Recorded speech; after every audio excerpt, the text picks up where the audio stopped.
ഓം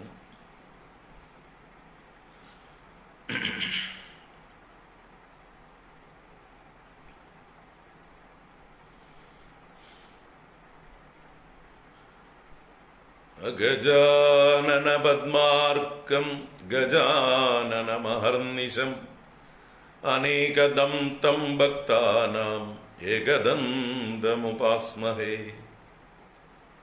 ഓം ശ്രീ മഹാഗണപതയേ നമഃ. ഗുരവേ സർവലോകാനാം വിഷജേ ഭവരോഗിണാം നിധയേ സർവവിദ്യാനാം ദക്ഷിണാമൂർത്തയേ നമഃ. അസ്മദ്ഗുരുചരണാരവിന്ദാഭ്യാം നമഃ. ജ്ഞാനാനന്ദമയം ദേവം നിർമ്മലസ്ഫടികാകൃതിം ആധാരം സർവവിദ്യാനാം ഹയഗ്രീവമുപാസ്മഹേ. ഓം ശ്രീ ഹയഗ്രീവമൂർത്തയേ നമഃ. സരസ്വതി നമസ്തുഭ്യം വരദേ കാമരൂപിണി വിദ്യാരംഭം കരിഷ്യാമി സിദ്ധിർഭവതു മേ സദാ. ഓം ശ്രീ മഹാസരസ്വത്यै നമഃ. ഉമാകോമളഹസ്താബ്ജസംഭാവിതലലാടകം ഹിരണ്യകുണ്ടലം വന്ദേ കുമാരം പുഷ്കരസ്രജം. ஓம் வெற்றிவேல் முருகனுக்கு ஹரோஹரா. பூதநாத சதானந்த சர்வபூத தயாபர ரக்ஷ ரக்ஷ மகாபாஹோ சாஸ்திரே துப்யம் நமோ நமः. ஸ்வாமியே சரணமையப்பா. கோமளம் கூஜயன் வேணும் ശ്യാമളോയം കുമാരകഃ വേദവേദ്യം പരം ബ്രഹ്മ ഭാസതാം പുരതോ മമ. സായങ്കാലേ വനാന്തേ കുസുമിത സമയേ സൈകതേ ചന്ദ്രികായാം ത്രൈലോക്യാകർഷണാംഗം സുരവരഗണികാമോഹനാഭംഗമൂർത്തിം സേവ്യം ശൃംഗാരഭാവൈഃ നവരസഭരിതൈഃ ഗോപകന്യാസഹസ്രൈഃ വന്ദേഹം രാസകേളീരതമതിസുഭഗം വശ്യഗോപാലകൃഷ്ണം. ആനീലശ്ലക്ഷ്ണകേശം ജ്വലിതമകരസൽക്കുണ്ടലം മന്ദഹാസസ്യന്ദാർദ്രം കൗസ്തുഭശ്രീപരിഗതവനമാലോരുഹാരാഭിരാമം ശ്രീവത്സാംഗം സുബാഹും മൃദുലസദുദരം കാഞ്ചനഛായചേലം ചാരുസ്നിഗ്ധോരുമംബോരുഹലളിതപദം ഭാവയേഹം ഭവന്തം. ശ്രീകൃഷ്ണ ഗോവിന്ദ ഹരേ മുരാരേ ശ്രീനാഥ നാരായണ വാസുദേവ. ശ്രീകൃഷ്ണ ഗോവിന്ദ ഹരേ മുരാരേ ശ്രീനാഥ നാരായണ വാസുദേവ. ശ്രീകൃഷ്ണ ഗോവിന്ദ ഹരേ മുരാരേ ശ്രീനാഥ നാരായണ വാസുദേവ. സർവത്ര ഗോവിന്ദ നാമ സങ്കീർത്തനം. ഗോവിന്ദ ഗോവിന്ദ. മോക്ഷാബ്ദിസാരമയ ഭാഗവതാഖ്യദദ്നോ നാരായണീയ നവനീതമഹോ ഗൃഹീത്വാ മായാമയൗഗപരിതപ്തജനായ യോദാത് നാരായണാവനിസുരായ നമോസ്തു തസ്മൈ. ഗംഗാ ഗീതാ ച ഗായത്ര്യപി ച തുളസികാ ഗോപികാ ചന്ദനം തത് സാളഗ്രാമാഭിപൂജാ പരപുരുഷ തദൈകാദശി നാമവർണാഃ ഏതാന്യഷ്ടാപ്യയത്നാന്യൈകലിസമയേ ത്വൽപ്രസാദ പ്രവൃദ്ധ്യാ ക്ഷിപ്രം മുക്തിപ്രദാനീത്യഭിദുർഷയഃ തേഷു മാം സജ്ജയേതാഃ. പീതാംബരം കരവിരാജിതശങ്കചക്ര കൗമോദഗീ സരസിജം കരുണാസമുദ്രം രാധാസഹായമതിസുന്ദരമന്ദഹാസം വാതാലയേശമനിശം ഹൃദി ഭാവയാമി. ഓം വ്യാസായ വിഷ്ണുരൂപായ വ്യാസരൂപായ വിഷ്ണവേ നമോ വൈ ബ്രഹ്മനിധയേ വാസിഷ്ഠായ നമോ നമഃ. യം പ്രവ്രജന്തമനുപേതമപേതകൃത്യം ദ്വൈപായനോ വിരഹകാതര ആജുഹാവ പുത്രേതി തന്മയതയാ തരവോപിനേദുഃ തം സർവഭൂതഹൃദയം മുനിമാനതോസ്മി. നാരായണം നമസ്കൃത്യ നരം ചൈവ നരോത്തമം ദേവീം സരസ്വതീം വ്യാസം തതോ ജയമുദീരയേത്. ഓം നമോ ഭഗവതേ വാസുദേവായ. ഓം ശ്രീകൃഷ്ണ പരമാത്മനേ നമഃ. ഓം നമഃ പരമഋഷിഭ്യോ നമഃ പരമഋഷിഭ്യഃ. ഓം ശ്രീ ഗുരുഭ്യോ നമഃ. നാരായണ.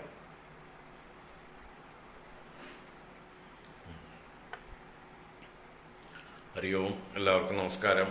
എല്ലാവർക്കും സുപ്രഭാതം, ശുഭദിനം, സുസ്വാഗതം.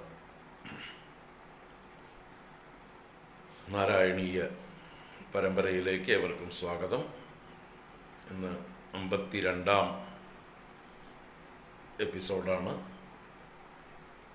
ദശകം 18 പൃഥുചരിതം എന്ന ഭാഗം ഇന്ന് 2-ാം ദിവസം. പൃഥുചരിതം 18-ാം ദശകം ഒന്ന് പാരായണം ചെയ്തിട്ട് നമുക്ക് പൃഥു അവതാരത്തിലേക്ക് വരാം. 4 ശ്ലോകങ്ങൾ ഇന്നലെ കണ്ടു. അതിൽ 4-ാമത്തെ ശ്ലോകത്തിലാണ് പൃഥുവിൻ്റെ ജനനത്തെക്കുറിച്ച് അല്ലെങ്കിൽ അവതാരത്തെക്കുറിച്ച് പറഞ്ഞത്. ഇനി പൃഥുവിൻ്റെ ചരിത്രം ആരംഭിക്കുന്നേ ഉള്ളൂ. നോക്കാം. 18-ാം ദശകം.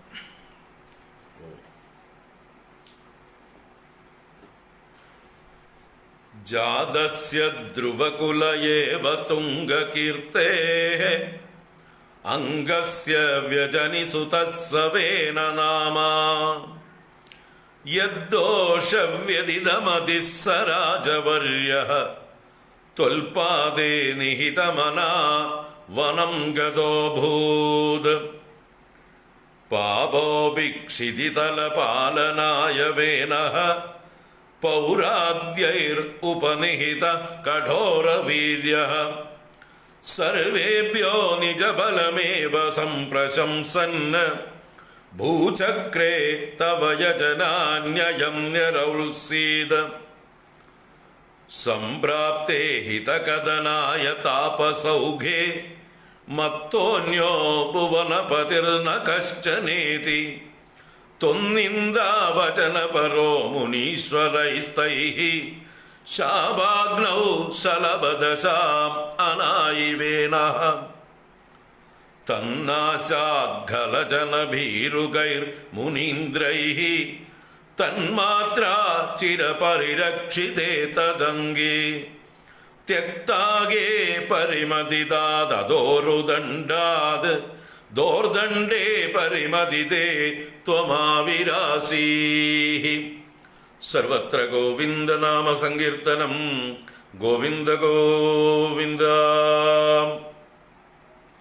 വിഖ്യാതഃ പൃഥുരിതി താപസോപതിഷ്ഠൈഃ സൂതാദ്യൈഃ പരിണുത ഭാവി ഭൂരി വീര്യഃ വേനാർത്യാ കബളിത സമ്പദം ധരിത്രീം ആക്രാന്താം നിജധനുഷാ സമാം അകർഷീഃ. ഭൂയസ്താം നിജകുലമുഖ്യവത്സയുക്തൈഃ ദേവാദ്യൈ സമുചിത ചാരുഭാജനേഷു അന്നാദീന്യഭിലഷിതാനി താനി താനി സ്വച്ഛന്ദം സുരഭിതനൂം അദൂദുഹസ്ത്വം ആത്മാനം യജതി മഗൈസ്ത്വയിത്രിദാമൻ ആരബ്ധേ സതതമവാചിമേദയാഗേ സ്പർദ്ധാലുഃശതമഗയേത്യനീചവേഷോ ഹൃത്വാശ്വം തവ തനയാത് പരാജിതോഭൂത്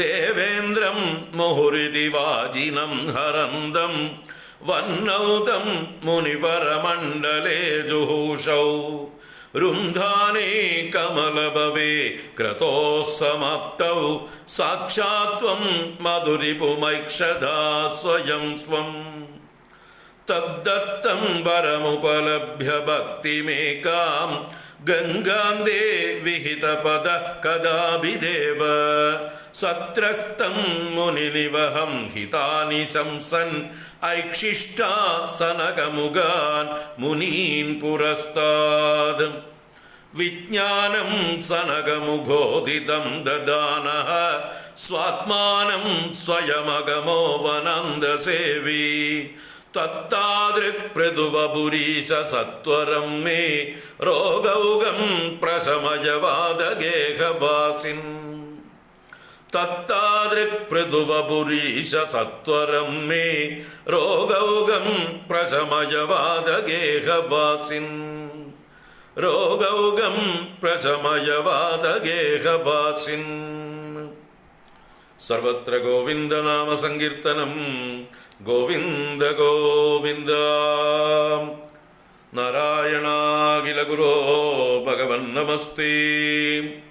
നാരായണാഖില ഗുരോ ഭഗവൻ നമസ്തേ. നാരായണാഖില ഗുരോ ഭഗവൻ നമസ്തേ.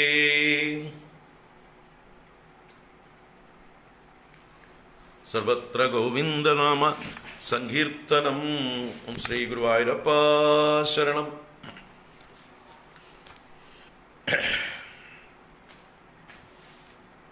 നാരായണ.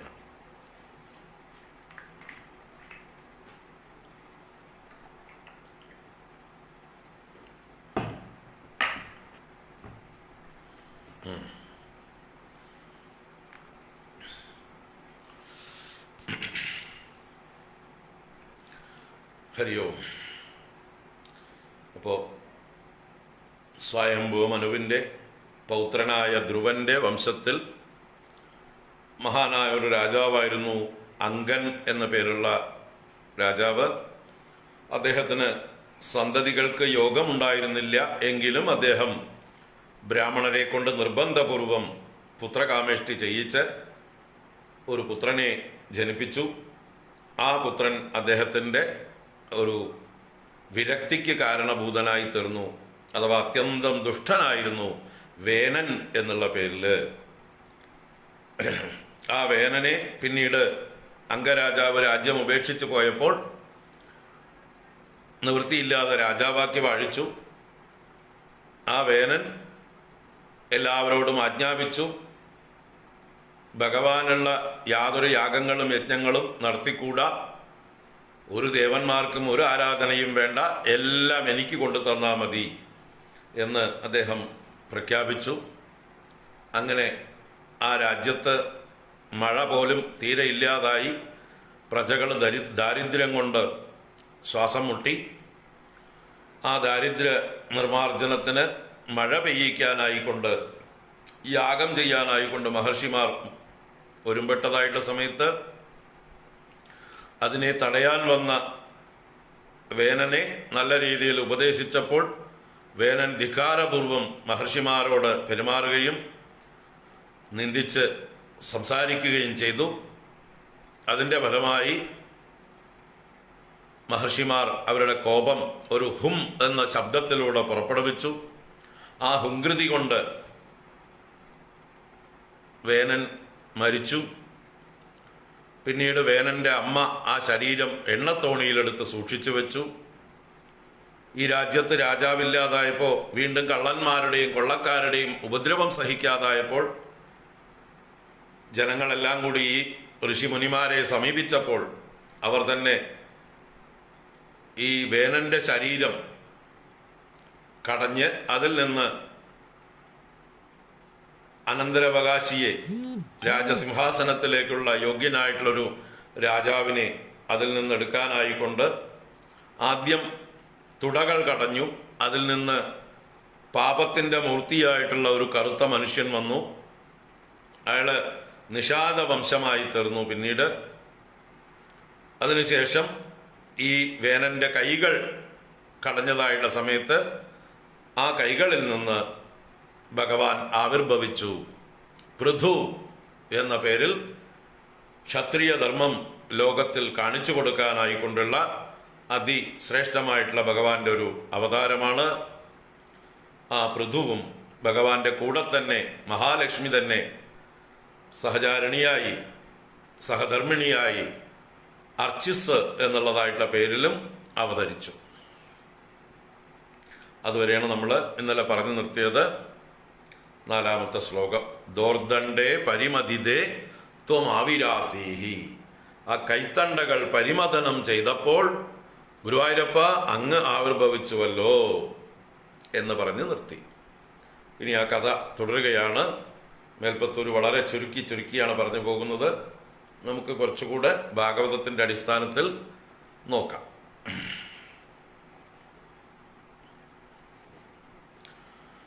വിഖ്യാതഃ പൃഥുരിതി താപസോപദിഷ്ടൈഃ സൂതാദ്യൈഃ പരിണുത ഭാവി ഭൂരിവീര്യഃ വേനാർത്യാ കബളിത സമ്പദം ധരിത്രീം ആക്രാന്ത നിജധനുഷാ സമാം അകാർഷീഃ. വിഖ്യാതഃ പൃഥുരിതി താപസോപദിഷ്ടൈഃ സൂതാദ്യൈഃ പരിണുത ഭാവി ഭൂരിവീര്യഃ വേനാർത്യാ കബളിത സമ്പദം ധരിത്രീം ആക്രാന്ത നിജധനുഷാ സമാം അകാർഷീഃ. വിഖ്യാതഃ പൃഥുരിതി. പൃഥുരിതി വിഖ്യാതഃ. അപ്പൊ ഭഗവാനെ അങ്ങ് ആവിർഭവിച്ചു എന്ന് കഴിഞ്ഞ ശ്ലോകത്തിൽ പറഞ്ഞതെന്ന് തുടർച്ചയായിട്ട് പറയാണ്. പൃഥുരിതി വിഖ്യാതഃ ത്വമാവിരാസീഹി. കണക്ട് ചെയ്യണം. പൃഥു എന്ന വിഖ്യാതനായിട്ടുള്ള രൂപത്തിൽ അങ്ങ് ആവിർഭവിച്ചു, അവതരിച്ചു. പിന്നീട് താപസോപദിഷ്ടൈഹി സൂതാദ്യൈഹി പരിണുത ഭാവി ഭൂരി വീര്യഃ. ആ പൃഥു താപസോപദിഷ്ടൈഹി സൂതാദ്യൈഹി, താപസന്മാരാൽ ഉപദേശിക്കപ്പെട്ടവരായ സൂതാദികളാൽ പരിണുത ഭാവി ഭൂരി വീര്യഃ,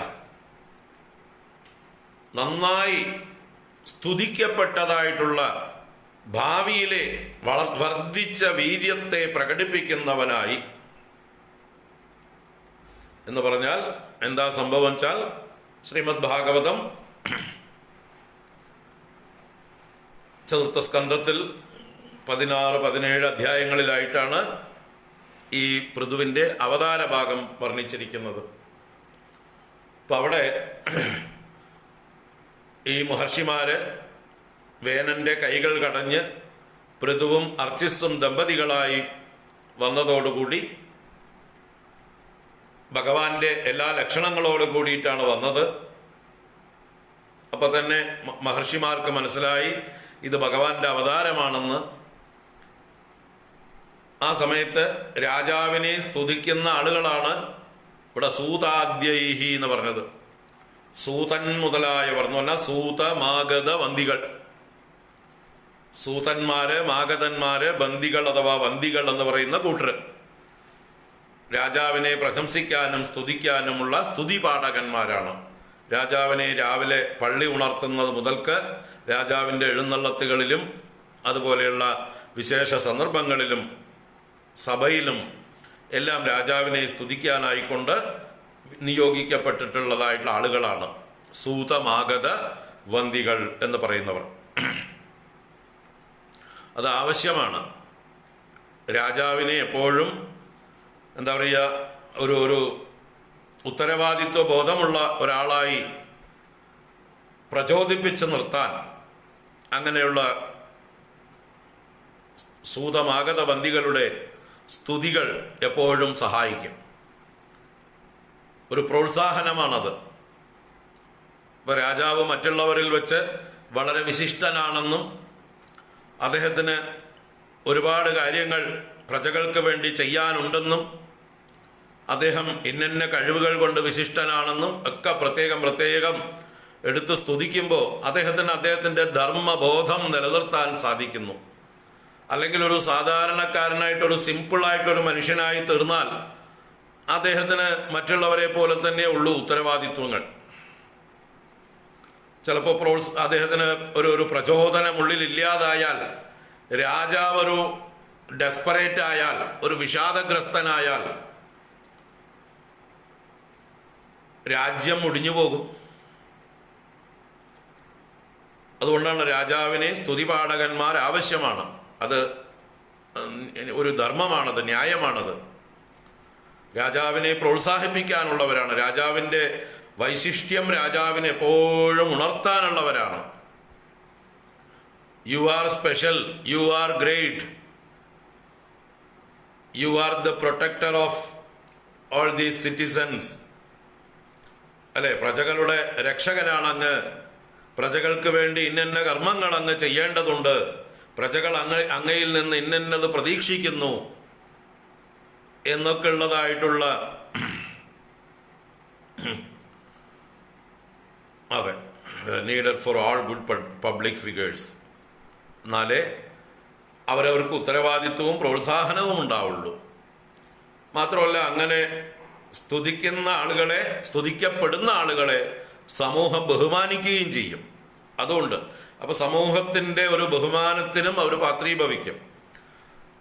ആ സമൂഹം അവരെ ബഹുമാനിച്ചാൽ മാത്രമേ അവരുടെ വാക്കുകൾക്ക് ഗൗരവം ഉണ്ടാവുകയുള്ളൂ. അവരുടെ വാക്കുകൾ സാധാരണ വാക്കുകൾ ആവരുത്. എല്ലാവരുടെയും വാക്കുകൾ പോലെ, തെരുവ് തെണ്ടികളുടെ വാക്കുകൾ പോലെ കണക്കാക്കാൻ പാടില്ല. അതിൻ്റെതായിട്ടുള്ള ഗൗരവത്തോടു കൂടി സ്വീകരിക്കണം. അപ്പം അവരെ എപ്പോഴും അവരുടെ വാക്കുകളെ ഗൗരവത്തോടു കൂടി എടുക്കാൻ അവരെ പ്രൊജക്റ്റ് ചെയ്യണം, അവരെ ഹൈലൈറ്റ് ചെയ്യണം, അവരെ ലൈം ലൈറ്റിൽ നിർത്തണം. അവർ ശ്രേഷ്ഠന്മാരാണ് എന്നുള്ളതായിട്ടുള്ള ബോധം സമൂഹത്തിനും ഉണ്ടാക്കി കൊടുക്കണം. സമൂഹം അല്ലെങ്കിൽ വളരെ മോശമാണ്, മോശമായ സമൂഹമാണ്. കുറ്റം പറയാൻ വെമ്പിക്കൊണ്ടിരിക്കുന്നതായിട്ടുള്ള സമൂഹമാണ്. അതെ, everyone insulting and criticizing our prime minister because of jealousy. അദ്ദേഹത്തെ ക്രിട്ടിസൈസ് ചെയ്യാൻ ഇഷ്ടംപോലെ ആൾക്കാരുണ്ടെങ്കിലും അദ്ദേഹത്തെ പ്രോത്സാഹിപ്പിക്കാനും പുകഴ്ത്താനും ആൾക്കാരുണ്ട്. അതുതന്നെയാണ് അദ്ദേഹത്തിൻ്റെ ഒരു എനർജി. അദ്ദേഹത്തെ ബഹുമാനിക്കുന്ന, അദ്ദേഹത്തെ സ്നേഹിക്കുന്ന, ആദരിക്കുന്ന കോടിക്കണക്കിന് ആളുകൾ ലോകമെമ്പാടുണ്ട്. ഭാരതത്തിൽ മാത്രമല്ല, ലോകമെമ്പാടും. ലോകത്തിലുള്ള നേതാക്കന്മാരൊക്കെ അദ്ദേഹത്തെ അനുകരിക്കാൻ ശ്രമിക്കുന്നു, അദ്ദേഹത്തെ ആരാധിക്കുന്നു. അതുകൊണ്ട് ഇവിടെ കുറെ കുറുക്കന്മാരെ ഓരിയിട്ടതുകൊണ്ടൊന്നും അദ്ദേഹത്തിന് ക്ഷീണം ഉണ്ടാവില്ല. കുറെ കുറുക്കന്മാർ ഓരിയിട്ടുണ്ട്. കേരളത്തിലാണ് കൂടുതൽ.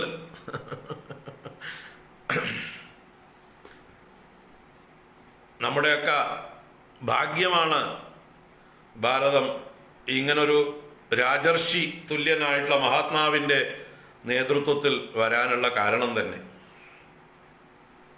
നമ്മുടെയൊക്കെ സുഹൃതം, പൂർവീക ഋഷീശ്വരന്മാരുടെയൊക്കെ തപസ്സിൻ്റെയൊക്കെ ഫലം, അവരുടെയൊക്കെ അനുഗ്രഹം എല്ലാം ഉള്ളത് കൊണ്ടാണ് ഇങ്ങനൊരു മഹാത്മാവിനെ നമുക്ക് കിട്ടിയത്. എന്ന് പറഞ്ഞാൽ ആ പാർട്ടിയിലുള്ള എല്ലാവരും നല്ലവരാണെന്നൊന്നും പറയുന്നില്ല. അവരൊക്കെ നല്ലവരാവേണ്ടവരുണ്ട്, നല്ലവരാവേണ്ടതാണ് അവരെല്ലാം. അദ്ദേഹത്തെ മാതൃകയാക്കിക്കൊണ്ട് ആ പാർട്ടിയിലുള്ള സ്വാർത്ഥന്മാരും അധികാര മോഹികളുമായിട്ടുള്ള എത്രയോ പേർ ആ പാർട്ടിയിൽ കടന്നുകൂടിയിട്ടുണ്ട്. ഇപ്പോൾ ആ പാർട്ടിയാണ് ലോകം മുഴുവൻ പേരെടുത്തുകൊണ്ടിരിക്കുന്നത്, ജയിച്ചുകൊണ്ടിരിക്കുന്നത് എന്ന് കാണുമ്പോൾ എല്ലാ ഇത്തിക്കണ്ണികളും അതിൽ വന്ന് കൂടും. അതൊക്കെ ജാഗ്രതയോടുകൂടി കൈകാര്യം ചെയ്യണം അതിൽ ഉത്തരവാദിത്തപ്പെട്ട ആളുകൾ. അതിരിക്കട്ടെ. അപ്പോൾ അദ്ദേഹത്തിനെ മാത്രം നമുക്ക് എടുത്തു പറയുന്നത്. നാരായണ.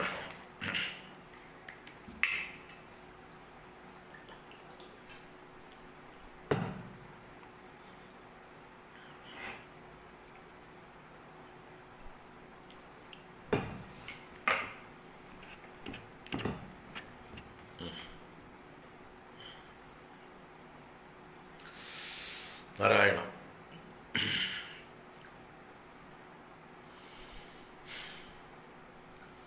ഇപ്പൊ പറഞ്ഞു വന്നത് രാജാക്കന്മാരെ സ്തുതിക്കാൻ, പുകഴ്ത്താൻ അതിന് വ്യവസ്ഥകൾ ഉണ്ടായിരിക്കണം. അതുപോലെ ശ്രേഷ്ഠ പദവിയിലിരിക്കുന്ന ആളുകൾക്കൊക്കെ പ്രോത്സാഹനം കൊടുക്കാനുള്ള ആൾക്കാരുണ്ടാവണം. അപ്പോഴേ അവർക്ക് ഉത്തരവാദിത്വ ബോധം ഉണ്ടാവുകയുള്ളൂ, അവർ കമ്മിറ്റഡ് ആയിരിക്കുകയുള്ളൂ. അല്ലെങ്കിൽ അവരുടെ എനർജി കുറഞ്ഞാൽ അത് എല്ലാ രംഗത്തും ബാധിക്കും. അതിപ്പോൾ ഒരു വലിയ ബിസിനസ് കമ്പനികളുടെ ചീഫ് എക്സിക്യൂട്ടീവ്സ് അല്ലെങ്കിൽ അതുപോലെയുള്ള ചെയർമാൻ, അതുപോലെയുള്ള പദവികളിൽ ഇരിക്കുന്ന ആളുകൾക്കും ആ ഒരു എനർജി ആവശ്യമാണ്. അവരെപ്പോഴും ഇൻസ്പയർഡ് ആയിരിക്കണം, മോട്ടിവേറ്റഡ് ആയിരിക്കണം. അപ്പം അവരെ ചുറ്റിപ്പറ്റി ഉപജാപക വൃന്ദം അത് അവരെ പുകഴ്ത്തിക്കൊണ്ട് സ്തുതിച്ചുകൊണ്ട് ആവശ്യമാണ്. അപ്പോഴേ ആ ഒരു പ്രസ്ഥാനം മുന്നോട്ട് പോകുള്ളൂ. തെറ്റായ വഴിക്ക് നയിക്കുന്നവരായവരുത് നേരായ വഴിക്ക് നയിക്കുന്നവരും ആവണം. ഇപ്പൊ പറഞ്ഞു വന്നത് ഇവിടെ സൂതാദ്യൈഹി പരിണുത ഭാവി ഭൂരി വീര്യ. പൃഥു രാജാവ് അല്ലെങ്കിൽ പൃഥു ഭഗവാൻ അവതരിച്ചതോടുകൂടെ ഈ താപസന്മാര് മനസ്സിലാക്കി, ലക്ഷണങ്ങൾ കണ്ടിട്ട് ഇത് സാക്ഷാൽ വിഷ്ണുവിൻ്റെ അംശമാണ്, ഇദ്ദേഹം രാജ്യം ഭരിക്കാൻ കേമനാണ്, ശ്രേഷ്ഠനാണ്, ഇദ്ദേഹം ഭരിച്ചാൽ പ്രജകൾക്ക് ക്ഷേമമുണ്ടാകും എന്നെല്ലാ ലക്ഷണങ്ങളെ കൊണ്ടും മനസ്സിലാക്കിയവരായ ഋഷിമുനിമാര് ഈ സൂതമാഗത വന്ദികൾക്ക് സിഗ്നൽ കൊടുത്തു, സ്തുതിച്ചോളൂ എന്ന് പറഞ്ഞിട്ട്. അപ്പൊ സൂതമാഗത വന്ദികൾ ഇദ്ദേഹത്തെക്കുറിച്ച് പരിണുതം എന്ന് പറഞ്ഞാൽ പരിതഹ നുതം, നന്നായി ചുറ്റും നിന്ന് സ്തുതിച്ചു എന്നർത്ഥം, സേവിച്ച് സ്തുതിച്ചു. അങ്ങനെ പലതും പറഞ്ഞ് അദ്ദേഹത്തെ സ്തുതിച്ചതായിട്ടുള്ള സന്ദർഭത്തിൽ അദ്ദേഹം ഇവരെയൊക്കെ തടഞ്ഞു.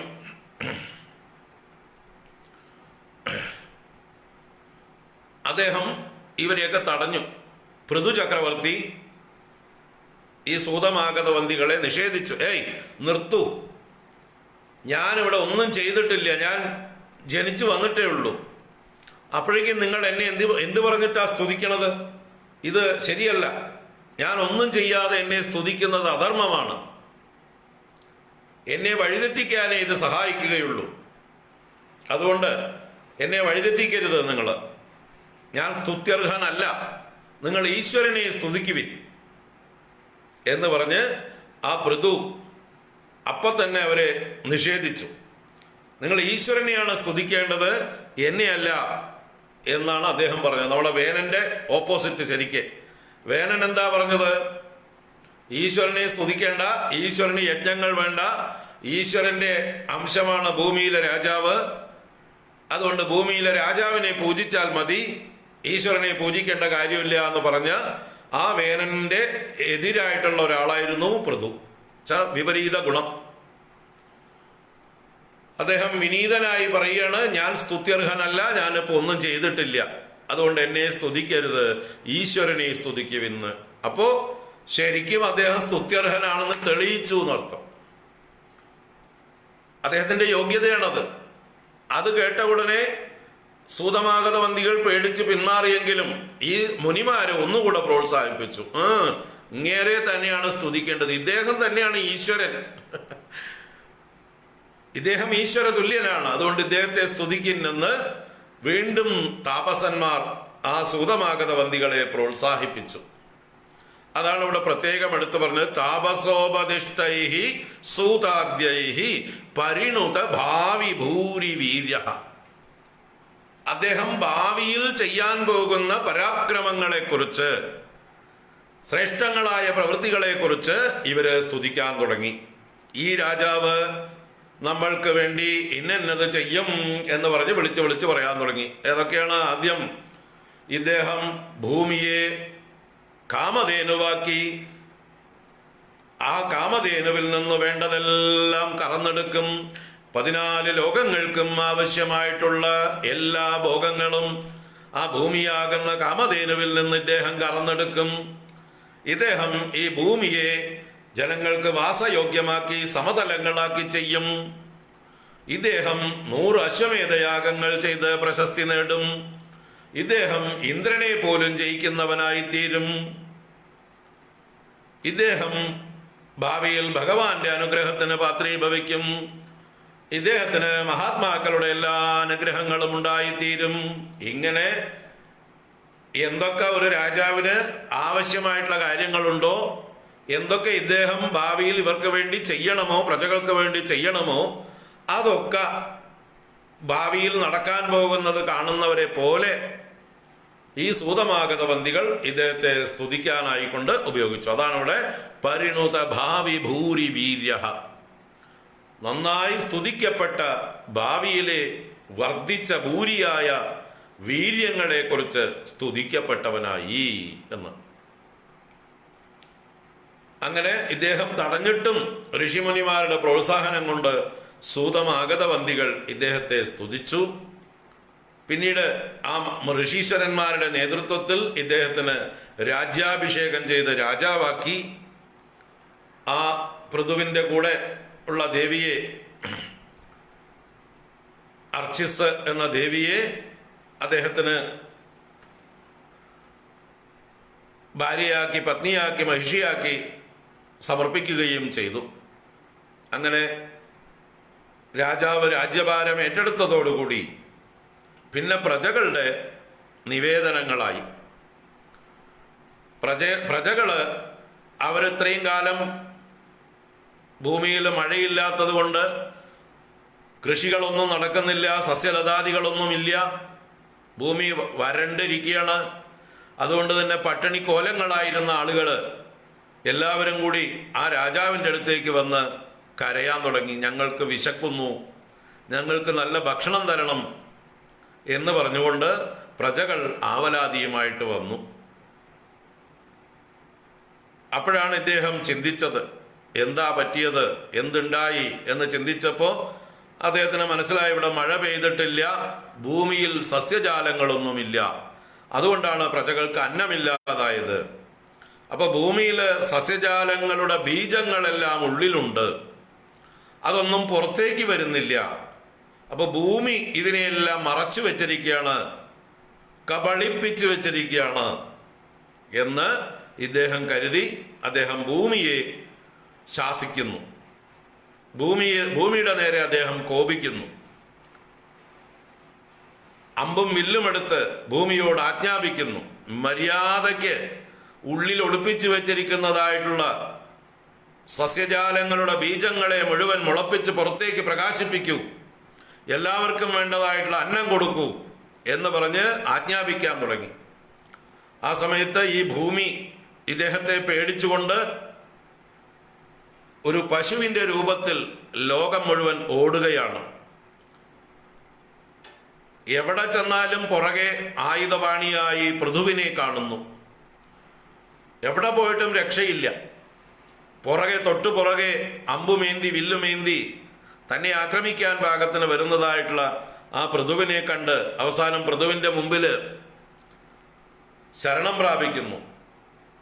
ആദ്യം കുറച്ച് ഭീഷണി പോലെയൊക്കെ പറയുന്നു, അങ്ങ് എന്നെ കൊന്നു കഴിഞ്ഞാൽ ഈ പ്രജകളെയൊക്കെ എവിടെ കൊണ്ട് നിലനിർത്തും, ഞാൻ ഭൂമിയാണ്, എന്നെ നശിപ്പിച്ചാൽ ഈ പ്രജകൾക്ക് എവിടെ നിലനിൽക്കാൻ പറ്റും എന്നൊക്കെ ചോദിച്ചപ്പോ പൃഥു ദേഷ്യപ്പെട്ടുകൊണ്ട് പറഞ്ഞു, നിന്നെ കൊന്നിട്ട് എന്റെ യോഗശക്തി കൊണ്ട് ഞാൻ ഇവരെയൊക്കെ അന്തരീക്ഷത്തിൽ നിർത്തും, നിന്റെ കൊഴുപ്പും മജ്ജയും മാംസവും ഒക്കെ ഞാൻ ഇവർക്ക് ഭക്ഷണമാക്കി കൊടുക്കും എന്ന് പറഞ്ഞ് ഈ ഗോരൂപിണിയായ ഭൂമിയെ ഭീഷണിപ്പെടുത്തി. അപ്പോൾ നിവൃത്തിയില്ല എന്ന് മനസ്സിലായ ആ ഭൂമി അദ്ദേഹത്തിൻ്റെ മുമ്പിൽ വിനീതയായി സറണ്ടർ ചെയ്യുന്നു. എന്നോട് ക്ഷമിക്കണം, ഇത്രയും കാലം ഭൂമിയിൽ യജ്ഞങ്ങളൊന്നും നടക്കാത്തത് കൊണ്ടാണ് സസ്യജാലങ്ങളൊക്കെ ഞാൻ ഒളിപ്പിച്ചു വെച്ചത്. ഞാൻ അവയെല്ലാം പുറത്തേക്ക് പ്രകാശിപ്പിക്കാം, എല്ലാം വേണ്ടവർക്കൊക്കെ വേണ്ടതെല്ലാം തരാം. എന്നെ ഈ ഗോരൂപിണിയായിട്ട് എന്നിൽ നിന്ന് നിങ്ങൾ എല്ലാവരും കറന്നെടുത്തോളൂ, ഞാൻ ചുരന്നു തരാം. ആവശ്യമായിട്ടുള്ളതെല്ലാം ആവശ്യക്കാരൊക്കെ വന്നെടുത്തോട്ടെ, എന്തും കൊടുക്കാം ഞാൻ എന്ന് പറഞ്ഞ് ഭയപ്പെട്ടുകൊണ്ട് എല്ലാം ചുരന്നു കൊടുക്കാൻ തയ്യാറാവുകയാണ്. അതിനെയാണ് ഇവിടെ 2 വരികളിൽ 5-ാമത്തെ ശ്ലോകത്തിൽ മേൽപ്പത്തൂർ ചുരുക്കിയിരിക്കുന്നത്. വേനാർത്യാ കബളിത സമ്പദം ധരിത്രീം ആക്രാന്താം നിജധനുഷാ സമാം അകാർഷീഹി. വേനാർത്യാ കബളിത സമ്പദം ധരിത്രീം ആക്രാന്താം നിജധനുഷാ സമാം അകാർഷീഹി. വേനാർത്യ, വേനന്റെ പീഡ കൊണ്ട് എന്നർത്ഥം. ഇവിടെ ആർത്തി എന്ന് പറഞ്ഞാൽ ദുഃഖം തന്നെ. അപ്പൊ വേനനാൽ ഉണ്ടായിട്ടുള്ള ദുഃഖം കൊണ്ട്, വേനന്റെ പീഡകൾ കൊണ്ട് ദുഃഖിതയായിരുന്ന ഭൂമിദേവി, കാരണം ഭൂമിയിൽ യാതൊരു യാഗവും നടന്നില്ല. അപ്പൊ യാഗങ്ങൾ നടന്നാൽ യാഗങ്ങൾക്ക് വേണ്ടിയാണ് ഭൂമിയിൽ സസ്യജാലങ്ങൾ ഉണ്ടാവുന്നത്. എന്ന് വച്ചാൽ മനുഷ്യന്മാർക്ക് തിന്നാൻ വേണ്ടി മാത്രമല്ല ഭൂമി സസ്യജാലങ്ങളെ ജനിപ്പിക്കുന്നത്. സസ്യജാലമാണ് എല്ലാവർക്കും വേണ്ടതായിട്ടുള്ള അന്നം നൽകുന്നത്, സകല ചരാചരങ്ങൾക്കും. 14 ലോകത്തുള്ള ആളുകൾക്കൊക്കെ മതി മതി ഇനി കഥ കേൾക്കും എല്ലാവരും. ഇടയ്ക്കിടയ്ക്ക് രാഷ്ട്രീയം കൊണ്ടുവരണ്ട, ഞാനേ കൊണ്ടുവരുന്നുണ്ട്. അതപ്പോൾ കഴിഞ്ഞു.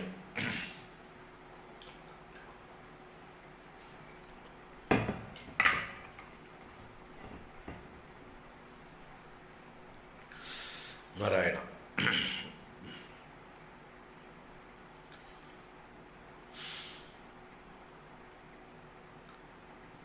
ഭൂമിയിൽ സസ്യജാലങ്ങൾ ഉണ്ടാകുന്നത് മനുഷ്യന് വേണ്ടി മാത്രമല്ല, 14 ലോകങ്ങളിലുള്ള ആളുകൾക്കൊക്കെയുള്ള അന്നം അത് ഭൂമിയിലാണ് പാചകം ചെയ്യപ്പെടുന്നത്.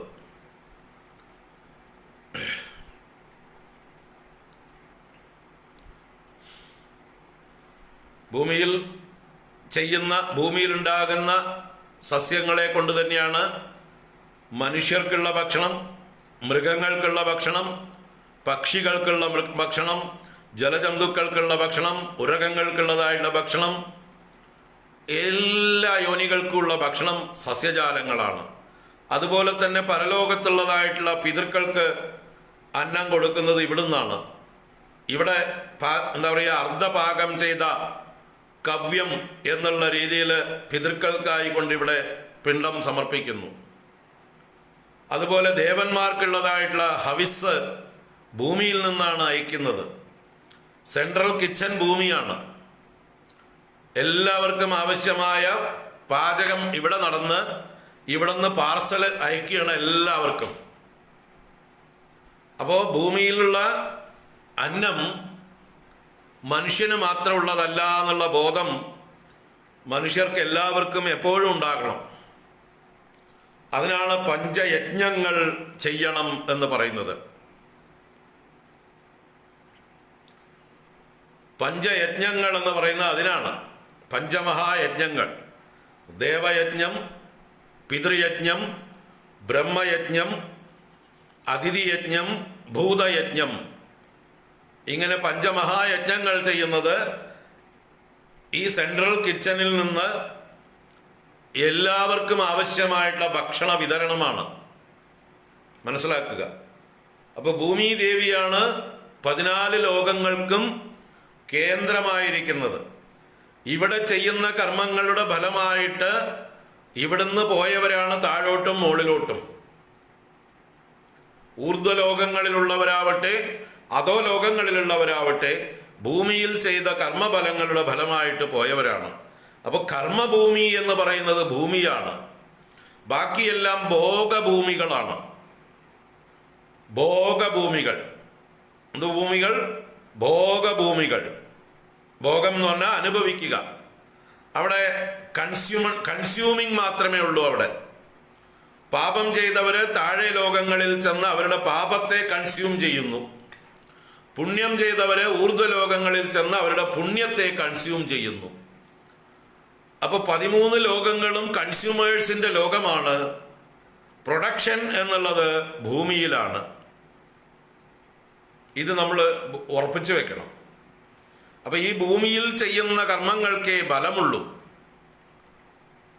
ഭൂമിയിലുള്ള അന്നമാണ് എല്ലാ ലോകത്തിലേക്കും നമ്മൾ പാർസൽ ചെയ്യുന്നത്. ഹവിസ്സായും കവിസ്സായും പല രീതിയിൽ എല്ലാ ജീവജാലങ്ങൾക്കും ഭൂതബലികളായും ഒക്കെ നമ്മൾ കൊടുക്കണം.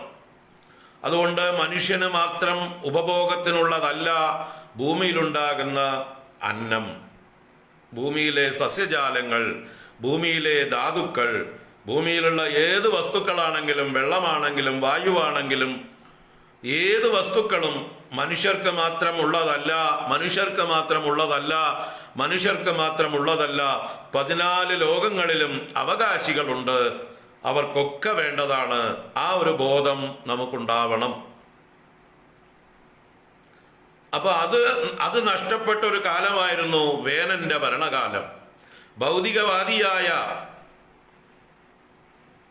ആ വേനന്റെ ഭരണം യജ്ഞങ്ങളെ തടഞ്ഞു വെച്ചപ്പോൾ ബാക്കിയുള്ള ലോകങ്ങളിലേക്കുള്ള പാർസലൊക്കെ ബ്ലോക്കായി.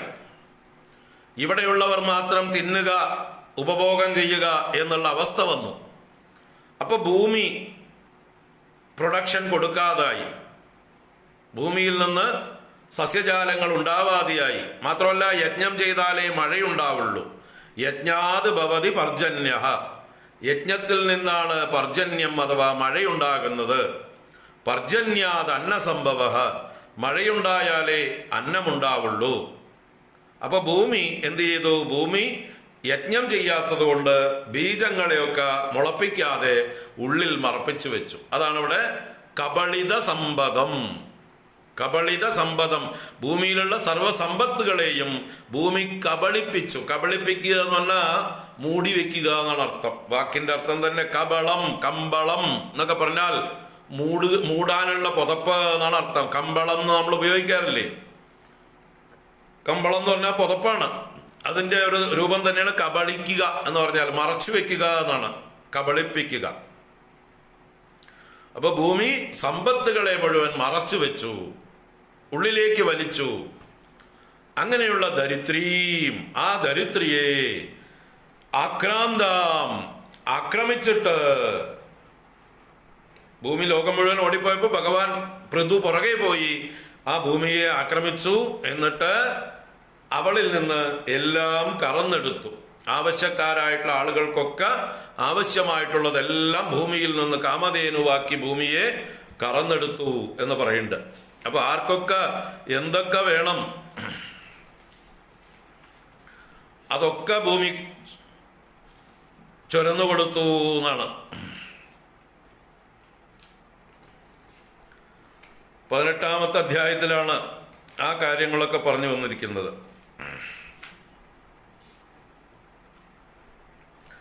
18-ാമത്തെ അധ്യായത്തിൽ 14-ാം ശ്ലോകം മുതൽക്ക് ഭാഗവതത്തില് പറയുന്നു ഓരോരുത്തരും എന്തെന്ത് വേണ്ടത് ഭൂമിയിൽ നിന്ന് കറന്നെടുത്തു എന്ന്. 14-ാമത്തെ ശ്ലോകത്തില് ഋഷയോ ദുദുഹുർദേവീം ഇന്ദ്രിയേഷ്വദസത്തമ വത്സം ബൃഹസ്പതിം കൃത്വാ പയഃ ഛന്ദോമയം ശുചി. ഋഷയഃ ദേവീം ദുദുഹു. ഋഷികൾ ദേവിയെ ദോഹനം ചെയ്തു. ഇന്ദ്രിയേഷു ഛന്ദോമയം പയഃ. ഛന്ദോമയം പയഃ എന്ന് പറഞ്ഞാൽ ഛന്ദസ് എന്ന് പറഞ്ഞാൽ വേദം തന്നെയാണ്. അപ്പൊ വേദസ്വരൂപമായ പയസ്സിനെ പാലിനെ കറന്നെടുത്തു എന്നാണ്. ആര്? ഋഷികൾക്ക് വേണ്ടത് വേദങ്ങളും വൈദികങ്ങളായ യജ്ഞങ്ങളുമാണ്. അപ്പൊ അതിന് ബൃഹസ്പതിയെ പശുക്കുട്ടിയാക്കിയിട്ട് വത്സം ബൃഹസ്പതിം കൃത്വ, ഏറ്റവും വലിയ പുരോഹിതനായിട്ടുള്ള ദേവഗുരുവായ ബൃഹസ്പതിയെ തന്നെ പശുക്കുട്ടിയാക്കിക്കൊണ്ട് വേദങ്ങളെ കറന്നെടുത്തു എന്ന് താല്പര്യം. ഋഷിമാർക്ക് വേണ്ടത് വേദങ്ങളാണ്, വൈദിക ധർമ്മമാണ്.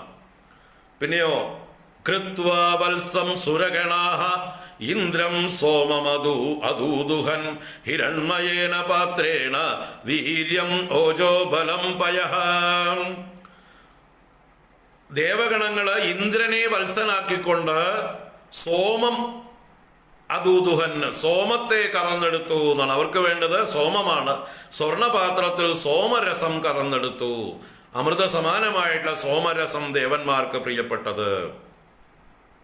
ദൈതേയാദാനവാ വത്സം പ്രഹ്ലാദമസുരർഷഭം വിദായാദൂദുഹൻ ക്ഷീരം അയഃ പാത്രേ സുരാസവം. അസുരന്മാര് പ്രഹ്ലാദനെ വത്സനാക്കിക്കൊണ്ട് ഇരുമ്പ് പാത്രത്തില് സുരാസവം, മദ്യം ആണ് അസുരന്മാർക്ക് വേണ്ടത്. അവരത് യഥേഷ്ടം കറന്നെടുത്തു, പ്രഹ്ലാദനെ വത്സനാക്കിക്കൊണ്ട് എന്നാ പറയണത്. ഗന്ധർവാപ്സരസ്വാദുക്ഷൻ പാത്രേ പദ്മമയേ പയഃ വത്സം വിശ്വാവസും കൃത്വാ ഗാന്ധർവം മധുസൗഭഗം. ഗന്ധർവന്മാരും അപ്സരസ്സുകളും വിശ്വാവസുവിനെ പശുക്കുട്ടിയാക്കിയിട്ട് ഗന്ധർവന്മാർക്ക് ആവശ്യമായ മധുവിനെ പാനം എടുത്തു. താമര കൊണ്ടുണ്ടാക്കിയ പാത്രത്തിൽ, പത്മമയേ പാത്രേ. വത്സേന പിതരോ ആര്യംണ കവ്യം ക്ഷീരമധുക്ഷത ആമപാത്രേ മഹാഭാഗാഃ ശ്രദ്ധയാ ശ്രാദ്ധദേവതാഃ. പിതൃക്കളുടെ കൂട്ടം, അര്യമാവ് എന്ന് പറയുന്ന പിതൃക്കളുടെ മുഴുവൻ അധിപതിയെ വത്സനാക്കിക്കൊണ്ട് വേവിക്കാത്ത മൺപാത്രത്തില്, ആമപാത്രം എന്ന് പറഞ്ഞാൽ ചുട്ടെടുക്കാത്ത പച്ച മണ്ണ് കൊണ്ടുണ്ടാക്കിയ പാത്രത്തിൽ കവ്യം, പിതൃക്കൾക്കുള്ളതായിട്ടുള്ള അന്നത്തിന്റെ പേരാണ് കവ്യം. പാതി വേവിക്കുന്ന ചോറാണത്. അത് കവ്യം എന്നുള്ളതായിട്ടുള്ള ആ അന്നം അവര് കറന്നെടുത്തു. പ്രകൽപ്യവത്സം കപിലം സിദ്ധാ സങ്കൽപ്പനാമയീം സിദ്ധിം നഭസി വിദ്യാം ച വിദ്യാധരാദയഃ.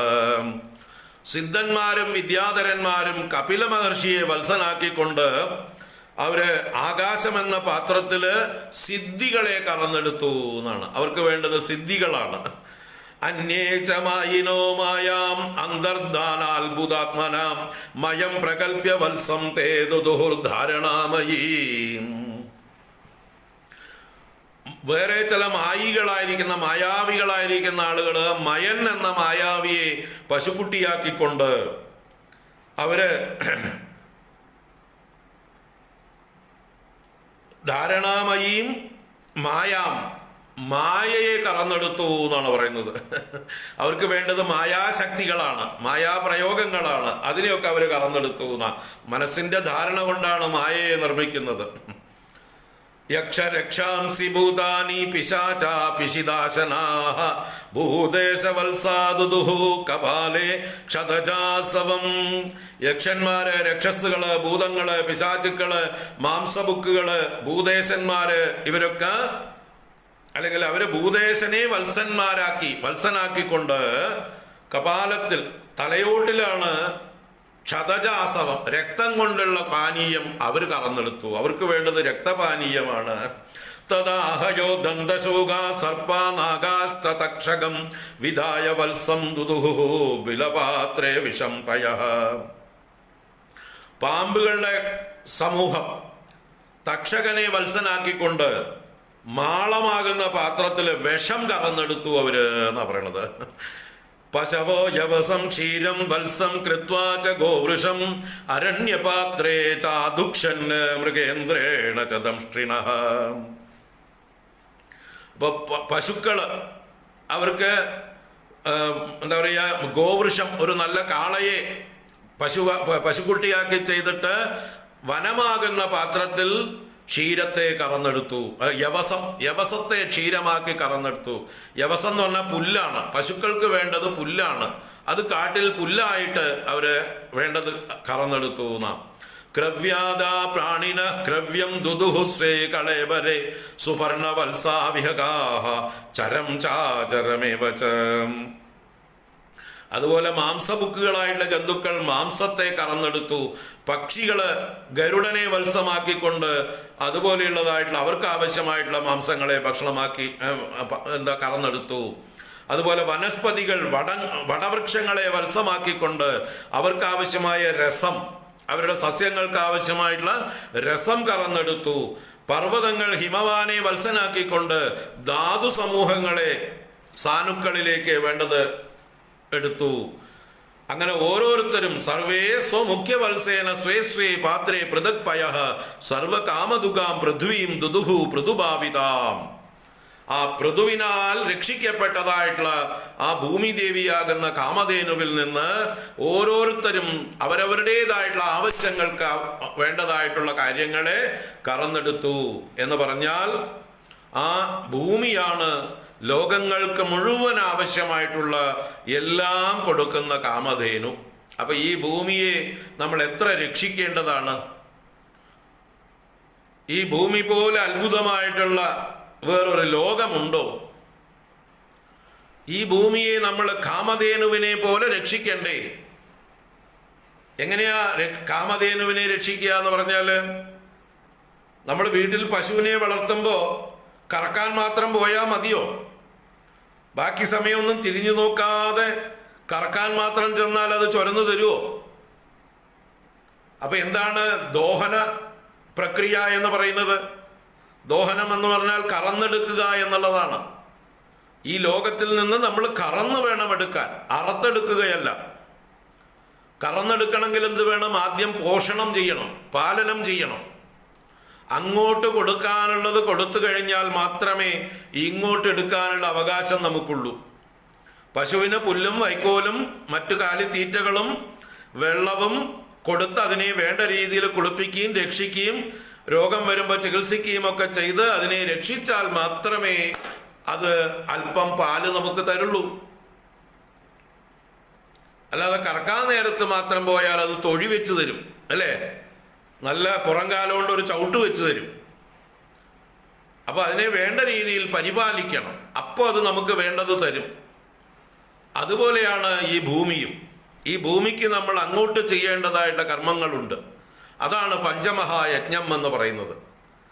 പ്രകൃതി സംരക്ഷണവും മറ്റ് ജീവജാലങ്ങളെ രക്ഷിക്കലും സഹജീവികളെ എല്ലാം കരുതലോടുകൂടെ രക്ഷിക്കലും ഇവിടുത്തെ ഭൂമിയിലെ വെള്ളവും വായുവും പർവ്വതങ്ങളും നദികളും സമുദ്രവും ഒക്കെ പൊല്യൂട്ട് ചെയ്യപ്പെടാതെ രക്ഷിക്കപ്പെടണം. അങ്ങനെ രക്ഷിക്കുന്നവർക്ക് ഈ ഭൂമി കാമധേനുവാണ്, വേണ്ടതെല്ലാം സമൃദ്ധമായി നൽകും. എന്നാൽ ഇന്നത്തെ അസുരന്മാരെ കൊണ്ട്, വേനതുല്യന്മാരായിട്ടുള്ള ദുഷ്ടന്മാരെ കൊണ്ട് ഈ ഭൂമി എങ്ങനെയൊക്കെ പീഡിപ്പിക്കപ്പെടുന്നു, എങ്ങനെയൊക്കെ ബലാത്സംഗം ചെയ്യപ്പെടുന്നു, ആക്രമിക്കപ്പെടുന്നു. ഏതൊക്കെ രീതിയിൽ പീഡിതയാണ് ഭൂമി.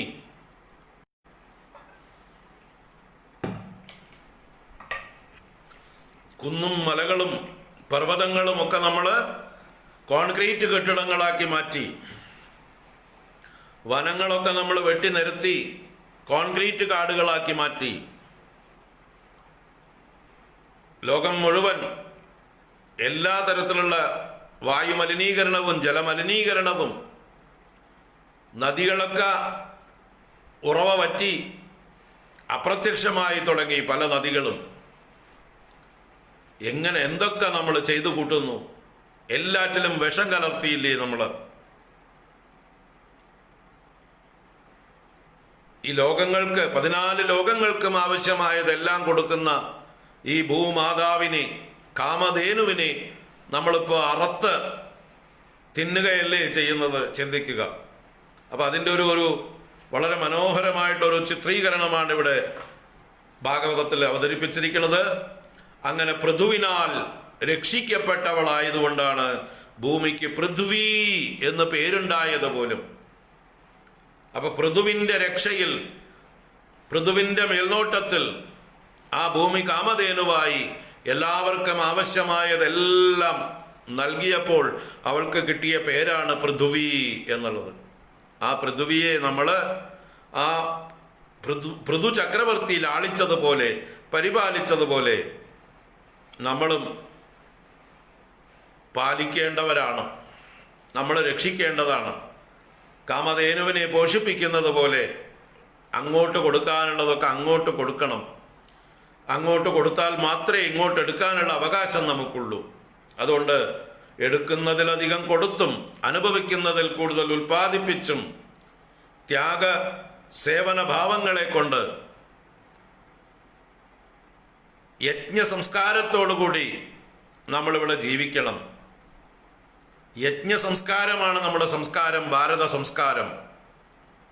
എല്ലാവർക്കും പങ്കിട്ട് കൊടുക്കുന്നതാണ് യജ്ഞ സംസ്കാരം. സ്വാർത്ഥരായി ഉപഭോഗം ചെയ്യലല്ല യജ്ഞ സംസ്കാരം. യജ്ഞം എന്നാൽ ത്യാഗം എന്നാണ് അർത്ഥം. ത്യാഗ സംസ്കാരമാണ് നമ്മുടെ സംസ്കാരം. ആരാധനയാണ് നമ്മുടെ പ്രവൃത്തികളെല്ലാം.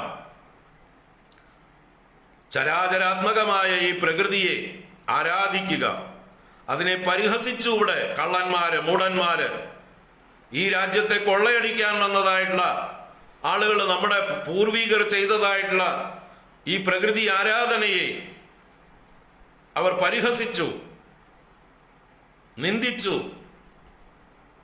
നമ്മുടെ മുത്തശ്ശന്മാരെ മൂഢന്മാരെന്ന് വിളിച്ചു, അവരുടെ മുത്തശ്ശന്മാരെ ഭ്രാന്തന്മാരെന്ന് വിളിച്ചു. പ്രകൃതിയെ ആരാധിക്കുന്നതിനെ പരിഹസിച്ചു, സർവചരാചരങ്ങളെയും ആരാധിക്കുന്നതിനെ പരിഹസിച്ചു. അത് കേട്ട് വളർന്നു നമ്മൾ തലമുറകളോളം. അതിൻ്റെ ദുരന്തമാണ് നമ്മളിപ്പോൾ കണ്ടുകൊണ്ടിരിക്കുന്നത്. ഈ കൊറോണയും ഈ വെള്ളപ്പൊക്കങ്ങളും പ്രകൃതിക്ഷോഭങ്ങളും അനാവൃഷ്ടിയും അതിവൃഷ്ടിയും സീസണൊക്കെ മാറി മാറി മാറി ഇപ്പോൾ എല്ലാം തോന്നിയതുപോലെ ആയതും ഈ വിദ്യാസമ്പന്നരെന്നും പരിഷ്കാരികളെന്നും നടിച്ചിരുന്ന മൂഢന്മാരുടെ വാക്കുകൾ കേട്ടിട്ട് അവർ നമ്മുടെ മുത്തശ്ശന്മാരെ പരിഹസിച്ചത് കേട്ട് നമ്മളും പരിഹസിച്ചതിൻ്റെ ദുരന്തമാണ് ഇപ്പോൾ നമ്മളൊക്കെ അനുഭവിച്ചുകൊണ്ടിരിക്കുന്നത്. ഈ കൊറോണ നമ്മളെ അതൊക്കെ ഓർമ്മിപ്പിക്കാൻ, ഒരു തിരിച്ചുപോക്കിന്, പ്രകൃതിയെ രക്ഷിക്കുവാൻ, നമ്മുടെ ആചാര അനുഷ്ഠാനങ്ങളെ രക്ഷിക്കുവാൻ അതിനുള്ളതായിട്ടുള്ളൊരു ഒരു ഓർമ്മപ്പെടുത്തലാവട്ടെ, ഒരു പ്രേരണയാവട്ടെ. നമ്മളാൽ ആവും വിധം ഈ പ്രകൃതിയെ നമുക്ക് പൂജിക്കാം, രക്ഷിക്കാം. അതാണ് ഇവിടെ ഈ പൃഥുവിൻ്റെ ചരിത്രത്തിൽ ആദ്യത്തെ പാഠം. ആദ്യത്തെ പാഠം ഇതാണ്. ആ ഭൂമി കാമധേനുവാണ്. എല്ലാ ലോകങ്ങൾക്കും ആവശ്യമുള്ളതെല്ലാം ചുരന്നു തരുന്ന കാമധേനുവാണ്. ആ ഭൂമിയെ നമ്മൾ അമിതമായി ചൂഷണം ചെയ്യരുത്, പീഡിപ്പിക്കരുത്. ഓർമ്മ വയ്ക്കുക. നിത്യവും രാവിലെ എഴുന്നേറ്റ് നമസ്കരിച്ചുകൊണ്ട് തുടങ്ങുക. എൻ്റെ പാദസ്പർശം ക്ഷമിച്ചാലും അമ്മേ, ഞാൻ അധികം വേദനിപ്പിക്കാതെ ഇന്നത്തെ ദിവസം കഴിച്ചു കൂട്ടിക്കോളാം. അമ്മയ്ക്ക് അധികം ഹാനികളൊന്നും ഉണ്ടാക്കാതെ, അമ്മയെ പീഡിപ്പിക്കാതെ ഞാൻ ഇന്നത്തെ ദിവസം കഴിച്ചോളാം. എൻ്റെ ഉപഭോഗം ഞാൻ കുറയ്ക്കാം, എൻ്റെ സ്വാർത്ഥത ഞാൻ കുറയ്ക്കാം, പരമാവധി ലളിതമായ ജീവിതം ഞാൻ നയിക്കാം എന്നുള്ളൊരു പ്രതിജ്ഞയാവട്ടെ രാവിലെ ഭൂമിയെ വണങ്ങുമ്പോൾ.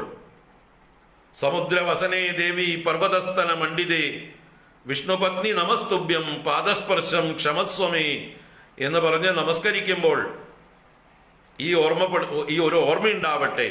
ഇന്നത്തെ ദിവസം ഭൂമിയെ വേദനിപ്പിക്കാതെ, അമ്മയെ ചൂഷണം ചെയ്യാതെ പരമാവധി ലളിതമായിട്ടുള്ള ജീവിതം ഞാൻ നയിക്കും. എൻ്റെ അനാവശ്യമായിട്ടുള്ള ആഗ്രഹങ്ങളെല്ലാം ഞാൻ ഉപേക്ഷിക്കും. എൻ്റെ പൊങ്ങച്ചങ്ങളെല്ലാം ഞാൻ ഉപേക്ഷിക്കും. എൻ്റെ മത്സരബുദ്ധിയെല്ലാം ഞാൻ ഉപേക്ഷിക്കും. ആവശ്യമില്ലാത്ത ഉപഭോഗം ഞാൻ കുറയ്ക്കും. ഇങ്ങനെ നിത്യവും രാവിലെ ഒന്ന് സങ്കല്പിക്കുക ആ വണങ്ങുമ്പോൾ. അപ്പോൾ കുറച്ച് കുറച്ചായിട്ട് നമുക്ക് കുറഞ്ഞു വരും, നമ്മുടെ ശീലങ്ങൾ മാറി വരും. നമ്മൾ ആസുരിക വേഗതയിൽ ഓടിക്കൊണ്ടിരിക്കുകയാണ്. ശീലിച്ചു നമ്മൾ വേണ്ടാത്തതൊക്കെ. ആ വേണ്ടാത്ത ശീലങ്ങളെ നമുക്ക് പതുക്കെ പതുക്കെ പതുക്കെ സ്ലോ ഡൗൺ ചെയ്യാം. അതിന് ഈ സങ്കല്പം വേണം ഉള്ളില്. ഒരു സങ്കല്പം വേണം ദിവസവും രാവിലെ. അമ്മയെ ഞാൻ വേദനിപ്പിക്കില്ല, ഇന്ന് ഞാൻ വേദനിപ്പിക്കില്ല എന്നുള്ള സങ്കല്പം ദിവസവും രാവിലെ എടുക്കുക. അപ്പൊ ആ വേദനിപ്പിക്കുന്നത് കുറയും, ഓർമ്മ വരും. ആ ജാഗ്രതപ്പെടുത്തലാണ് ഈ വണക്കം, ഈ വന്ദനം. അപ്പൊ ഇങ്ങനെ ആ പൃഥുവിന്റെ മേൽനോട്ടത്തിൽ ഭൂമി ആവശ്യക്കാർക്ക് എല്ലാം ആവശ്യമുള്ളത് ചുരന്നു കൊടുത്തു. അതിനുശേഷം എല്ലാവർക്കും ഭക്ഷണമായപ്പോൾ, എല്ലാവരും സന്തോഷിച്ചപ്പോൾ, പിന്നെ എല്ലാവർക്കും വസിക്കാനുള്ളതായിട്ടുള്ള താമസ സൗകര്യങ്ങൾ ഭൂമിയിൽ അദ്ദേഹം ചെയ്യുന്നു. അതാണ് നിജധനുഷ സമാം അകാർഷീഹി എന്ന് പറഞ്ഞു. നിജധനുഷ, തന്റെ ധനുസ്സുകൊണ്ട്, തന്റെ വില്ലുകൊണ്ട് ഭൂമിയെ സമാം അകാർഷീഹി, സമമാക്കി ചെയ്തു. ഇവിടെ അകാർഷി എന്നുള്ളത് ഗുരുവായൂരപ്പനെ നോക്കിക്കൊണ്ട് മേൽപ്പത്തൂർ പറയുക മധ്യമ പുരുഷ വചനമാണ്. ഗുരുവായൂരപ്പ അങ്ങ് ചെയ്തു എന്നാ പറയണത്. ത്വം സമാമകാർഷീഹി, പൃഥുമൂർത്തിയായ അങ്ങ്, ഗുരുവായൂരപ്പ അങ്ങാണ് ഈ ഭൂമിയെ സമമാക്കി ചെയ്തത്. ഇവിടെ എന്താ സമമാക്കി ചെയ്യാന്ന് പറഞ്ഞാല്, അന്ന് പൃഥുവിന്റെ അവതാര കാലത്ത് ഭൂമി ധാരാളം നിമ്നോന്നതങ്ങളെ കൊണ്ട് നിബിഡമായിരുന്നു. അപ്പോ നോക്കിയാ കാണുന്ന അപ്പുറത്തേക്ക് കടക്കണമെങ്കിൽ ചിലപ്പോൾ വലിയൊരു ഗർത്തം കടന്നു വേണം പോകാൻ, അല്ലെങ്കിൽ തൊട്ടപ്പുറത്തുള്ള ഒരു സ്ഥലത്തേക്ക് പോകാൻ വലിയൊരു കുന്നു ചാടി കടന്നിട്ട് വേണം പോകാൻ. അപ്പൊ അത്രയ്ക്ക് നിമ്നോന്നതങ്ങളായിരുന്നു ഭൂമിയിൽ നിറയെ. അപ്പൊ അതിനെ മുഴുവൻ അദ്ദേഹം തന്റെ വില്ലിന്റെ അഗ്രം കൊണ്ട്, ധനുഷ്കോടി കൊണ്ട്, ധനുഷ്കോടി എന്ന് പറഞ്ഞാൽ വില്ലിന്റെ അഗ്രം, അതുകൊണ്ട് അദ്ദേഹം പർവ്വതങ്ങളെ, കുന്നുകളെയൊക്കെ തച്ചുടച്ച് ഈ കുഴികളിലിട്ട് നികത്തി. അപ്പൊ ആദ്യത്തെ ബുൾഡോസർ, JCB ഒക്കെ പൃഥുവിന്റെ പ്രവൃത്തിയായിരുന്നു. ആവശ്യത്തിന് വേണ്ടിയിട്ട്, എന്തിനാണ്? ജനങ്ങൾക്ക് സുഖമായിട്ട് താമസിക്കാൻ, അവർക്ക് വേണ്ട ഗൃഹങ്ങളൊക്കെ പണിയാനും കൃഷിസ്ഥലങ്ങൾ ഉണ്ടാക്കാനും ഒക്കെ ആയിട്ട്. അല്ലെങ്കിൽ കൃഷിസ്ഥലങ്ങളൊന്നും വേണ്ട രീതിയിൽ ഉണ്ടായിരുന്നില്ല. എവിടെയും വെള്ളം നിൽക്കില്ല, അഥവാ നിൽക്കുകയാണെങ്കിൽ കുഴിയായിട്ടിരിക്കും. അപ്പൊ ഒന്നും ചെയ്യാൻ പറ്റാത്തൊരവസ്ഥയായിരുന്നു. അപ്പൊ അതിനുവേണ്ടി അദ്ദേഹം എന്താ പറയുക, പുരങ്ങൾ അഥവാ നഗരങ്ങൾ ഉണ്ടാക്കി, ഗ്രാമങ്ങൾ ഉണ്ടാക്കി, അതുപോലെ കൃഷിക്കാർക്ക് താമസിക്കാനുള്ള സൗകര്യങ്ങൾ ഉണ്ടാക്കി, പശുക്കളെ മേയ്ക്കുന്നവർക്ക് താമസിക്കാനുള്ള സൗകര്യങ്ങൾ ഉണ്ടാക്കി, ഖനികൾ ഉണ്ടാക്കി. ഇങ്ങനെ ആവശ്യത്തിന് ഓരോ സെറ്റിൽമെന്റുകൾ, ഓരോ ഭാഗത്ത് ഇന്നവർ ഇന്ന ഭാഗത്ത് താമസിക്കുക എന്ന് പറഞ്ഞിട്ട് ആവാസ വ്യവസ്ഥ, കൃഷിക്കുള്ളതായിട്ടുള്ള വ്യവസ്ഥ, അതൊക്കെ ആദ്യമായിട്ട് ഭൂമിയിൽ പരിഷ്കാരം കൊണ്ടുവന്ന ആള് ഈ പൃഥു ചക്രവർത്തിയാണ്. അതുകൊണ്ടും ഭൂമിക്ക് പൃഥ്വി എന്ന പേര്. അങ്ങനെ ആ ക്ഷത്രിയ ധർമ്മം ഭംഗിയായി നിറവേറ്റി കാണിച്ചു തരികയാണ് ഭഗവാൻ പൃഥുവായിട്ട് അവതരിച്ചിട്ട്. എല്ലാവർക്കും വേണ്ടതായിട്ടുള്ള ഭക്ഷണമായി, എല്ലാവർക്കും ആവശ്യത്തിനുള്ള താമസ സൗകര്യങ്ങളുമായി, എല്ലാവരും സെറ്റിലായി, സുഖമായി. ഇനി എന്താ ചെയ്യേണ്ടത്? ഇനി ഭോഗങ്ങൾ അനുഭവിച്ച് അസുരന്മാരായി മാറുകയല്ല വേണ്ടത്. ആവശ്യത്തിനുള്ള കാര്യങ്ങളായി കഴിഞ്ഞാൽ പിന്നെ ഈശ്വര ഭജനം ചെയ്യുക. അത് പൃഥു തന്നെ മാതൃകയായി പ്രജകൾക്ക് കാണിച്ചു കൊടുക്കുന്നു. യഥാ രാജാ തഥാ പ്രജ. അപ്പൊ രാജാവ് ഈശ്വര ഭജനം ചെയ്ത് ജനങ്ങൾക്ക് മാതൃക കാണിക്കുകയാണ്. അത് രാജാവ് ഭജനം ചെയ്യുമ്പോൾ അത് ഇത്തിരി കേമായിട്ട് തന്നെ ഭജിക്കണം. അതിനാണ് അശ്വമേധയാഗം. സാധാരണക്കാർക്കുള്ളതല്ല അശ്വമേധയാഗം, അത് രാജാക്കന്മാർക്കുള്ളതാണ്.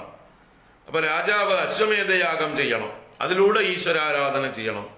അപ്പൊ അദ്ദേഹം തൻ്റെ പ്രജകൾക്ക് ഈശ്വരാരാധനയുടെ ഒരു മാതൃക കാണിക്കാൻ വേണ്ടി അശ്വമേധയാഗം ആരംഭിച്ചു. അനേക അശ്വമേധയാഗങ്ങൾ അദ്ദേഹം നടത്തി എന്നർത്ഥം. അപ്പൊ അതിനെക്കുറിച്ച് 7ാമത്തെ ശ്ലോകത്തിലാണ് വരുന്നത്. 6ാമത്തെ ശ്ലോകത്തില് ഭൂമിയിൽ നിന്ന് എല്ലാം കറന്നെടുത്തതിനെ കുറിച്ച് 6ാമത്തെ ശ്ലോകത്തിൽ പറയുന്നേ ഉള്ളൂ. 5 ആദ്യം ഭൂമിയെ സമാം അകാർഷീഹി എന്ന് പറഞ്ഞിട്ട് 6 ഓരോരുത്തരും അവരവർക്ക് ആവശ്യമുള്ളത് കറന്നെടുത്തു എന്ന് പറയുന്നു. ഭാഗവതത്തിൽ ആദ്യം കറന്നെടുത്തതിന് ശേഷം ഭൂമിയെ സമമാക്കി ചെയ്തു എന്ന് പറഞ്ഞു. ഞാൻ അത് പ്രകാരമാണ് പറഞ്ഞത്. 6ാമത്തെ ശ്ലോകം വേഗം കാണാം. ഭൂയസ്താം നിജകുലമുഖ്യവത്സയുക്തൈഃ ദേവാദ്യൈ സമുചിത ചാരുഭാജനേഷു അന്നാദീന്യഭിലഷിതാനി താനി താനി സ്വച്ഛന്ദം സുരഭിതനൂം അദൂദുഹസ്ത്വം. ഭൂയസ്താം നിജകുലമുഖ്യവത്സയുക്തൈഃ ദേവാദ്യൈ സമുചിത ചാരുഭാജനേഷു അന്നാദീന്യഭിലഷിതാനി താനി താനി സ്വച്ഛന്ദം സുരഭിതനൂം അദൂദുഹസ്ത്വം. ഭൂയഃ പിന്നീട് താം എന്ന് പറഞ്ഞാൽ അവളെ, ആ ഭൂമി ദേവിയെ, നിജകുല മുഖ്യ വത്സയുക്തൈഹി ദേവാദ്യൈഹി അവരവരുടെ കുലത്തിലെ മുഖ്യന്മാരെ വത്സന്മാരാക്കിക്കൊണ്ട് ദേവാദികളാൽ എന്ന് വെച്ചാൽ ദേവന്മാരുടെ വത്സനായി ഇന്ദ്രനും അസുരന്മാരുടെ വത്സനായി പ്രഹ്ലാദനും പിതൃക്കളുടെ വത്സനായി അര്യമാവും ഋഷിമുനിമാരുടെ വത്സനായി ബൃഹസ്പതിയെയും എന്നൊക്കെ പറഞ്ഞില്ലേ. അപ്പൊ ഓരോരുത്തരെയും അവരവരുടെ വത്സന്മാരാക്കി, മുഖ്യന്മാരെ വത്സന്മാരാക്കിക്കൊണ്ട് സമുചിത ചാരു ഭാജനേഷു ഓരോരുത്തർക്കും ഉചിതങ്ങളായ മനോഹരങ്ങളായ പാത്രങ്ങളിൽ, അതാത് പാത്രങ്ങളിൽ അന്നാദീനി അഭിലഷിതാനി താനി താനി താനി താനി അതാത് അവരവർക്ക് വേണ്ടത് അന്നാദീനി. അപ്പൊ ഭൂമിയിലുള്ള മനുഷ്യർക്ക് അന്നം, സ്വർഗത്തിലുള്ളവർക്ക് ഹവിസ് അല്ലെങ്കിൽ സോമം, അസുരന്മാർക്ക് മദ്യം മുതലായത്, പിതൃക്കൾക്ക് കവിസ് മുതലായത്, കവ്യം മുതലായത്, അങ്ങനെ സസ്യജാലങ്ങൾക്ക് രസം മുതലായത്, അങ്ങനെ ഓരോരുത്തർക്കും ആവശ്യമായിട്ടുള്ളതെല്ലാം താനി താനി അന്നാദീനി അഭിലഷിതാനി ആഗ്രഹിച്ചതുപോലെ സ്വച്ഛന്തം ഓരോരുത്തരും ഇഷ്ടം പോലെ സുരഭിതനൂം എന്ന് പറഞ്ഞാൽ കാമധേനുമൂർത്തിയായിരിക്കുന്ന ഭൂമിദേവിയെ അദൂദുഹ ഗോപാലനന്ദനായിട്ടുള്ള അങ്ങ് കറവക്കാരനാണ്, മിടുമിടുക്കനാണ്. അതുകൊണ്ട് അങ്ങ് കാവൽ നിന്നുകൊണ്ട് ഓരോരുത്തർക്കും ആവശ്യമായത് യഥേഷ്ടം കറന്നെടുത്തോളാൻ കൽപ്പിച്ച് വേണ്ട രീതിയിൽ എല്ലാവർക്കും കറന്നു കൊടുപ്പിച്ചു. അദൂദുഹ ദോഹനം ചെയ്തു, ദോഹനം ചെയ്യിപ്പിച്ചു എന്നർത്ഥമാണ് ഇവിടെ. ത്വം ഗുരുവായൂരപ്പ അങ്ങ്. ഇപ്പൊ ഭൂയസ്താം നിജകുലമുഖ്യവത്സയുക്തൈഃ ദേവാദ്യൈ സമുചിത ചാരുഭാജനേഷു അന്നാദീന്യഭിലഷിതാനി താനി താനി സ്വച്ഛന്ദം സുരഭിതനൂം അദൂദുഹസ്ത്വം. ആത്മാനം യജതി മഗൈസ്ത്വയി ത്രിധാമൻ ആരബ്ധേ ശതതമവാജിമേധയാഗേ സ്പർദ്ധാലു ശതമഗയേത്യനീചവേഷോ ഹൃത്വാശ്വം തവ തനയാ പരാജിതോ ഭൂത്.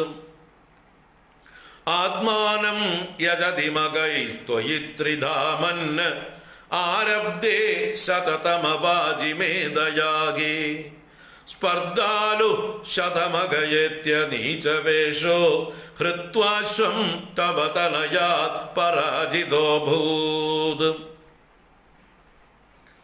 ഇപ്പൊ ഇവിടെ ആത്മാനം യജതി മഗൈഹി ത്വയി ത്രിധാമൻ. ഗുരുവായൂരപ്പനെ മേൽപ്പത്തൂർ സംബോധന ചെയ്താണ് ത്രിധാമൻ.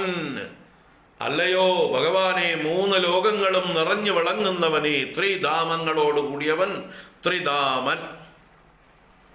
ത്രിധാമൻ എന്നാൽ ത്രിധാമ, 3 ധാമങ്ങളുള്ളവൻ. ത്രീണി അല്ലെങ്കിൽ ത്രയഃ ധാംനഃ യസ്യ, ആർക്കാണോ 3 ധാമങ്ങളുള്ളത് അവൻ ത്രിധാമൻ. ത്രിധാമ എന്ന് പ്രഥമ സംബോധന ചെയ്യുമ്പോൾ ഹേ ത്രിധാമൻ എന്ന് വിളിക്കുന്നു. 3 ധാമങ്ങളോട് കൂടിയവനെ. അപ്പോ 3 ലോകങ്ങളും വാസസ്ഥാനമായവൻ എന്നൊരർത്ഥം. സ്ഥൂല സൂക്ഷ്മ കാരണ ശരീരങ്ങളാകുന്ന ധാമങ്ങളോട് കൂടിയവൻ, ആത്മസ്വരൂപൻ. അപ്പൊ 3 ലോകങ്ങളും വസിക്കുന്ന അങ്ങയെ തന്നെ യജിക്കാൻ തീരുമാനിച്ചു. അതാണ് ആത്മാനം യജതി മകൈഹി ത്വയി ത്രിധാമൻ. അല്ലയോ ത്രിധാമാവായ ഭഗവാനെ, ത്വയി യജതി മകൈഹി യജതി സതി. അങ്ങ് മഖങ്ങളെ കൊണ്ട്, മഖങ്ങൾ എന്നാൽ യാഗങ്ങൾ, ഇവിടെ അശ്വമേധ യാഗങ്ങളാണ്.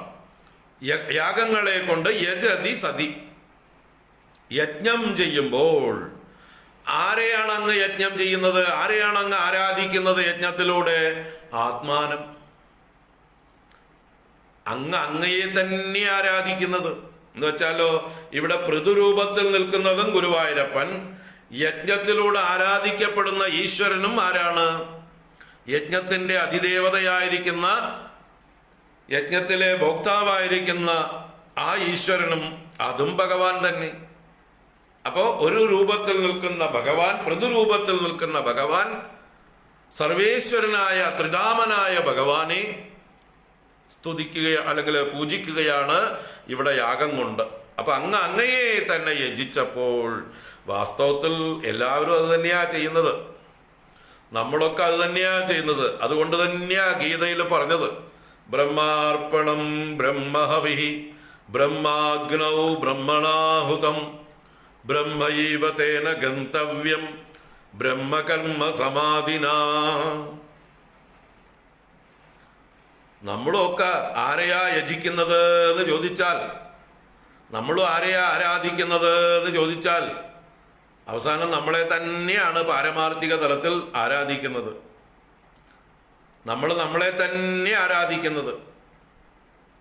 ഈ ശരീരത്തില് ജീവാത്മാവായിരിക്കുന്ന ഈ ഞാൻ, എല്ലാ ശരീരത്തിലും വ്യാപിച്ചിരിക്കുന്ന പരമാത്മാവായിരിക്കുന്ന എന്നെ തന്നെയാണ് യജിക്കുന്നത്.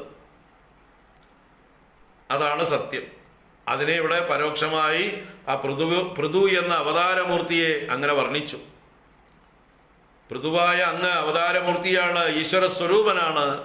അങ്ങയെ തന്നെ ആരാധിച്ചു. ആത്മാനം യജതി മകൈഹി ത്വയി ത്രിധാമന് ആരബ്ദേ സതതമ വാജിമേതയാകെ. അങ്ങ് ഇങ്ങനെ അങ്ങയെ ആരാധിച്ചു. അനേക യാഗങ്ങൾ കഴിഞ്ഞുപോയി. നമ്മുടെ പൃഥു ചക്രവർത്തി യാഗങ്ങളുടെ എണ്ണം ഒന്നും എടുത്തു വച്ചില്ല.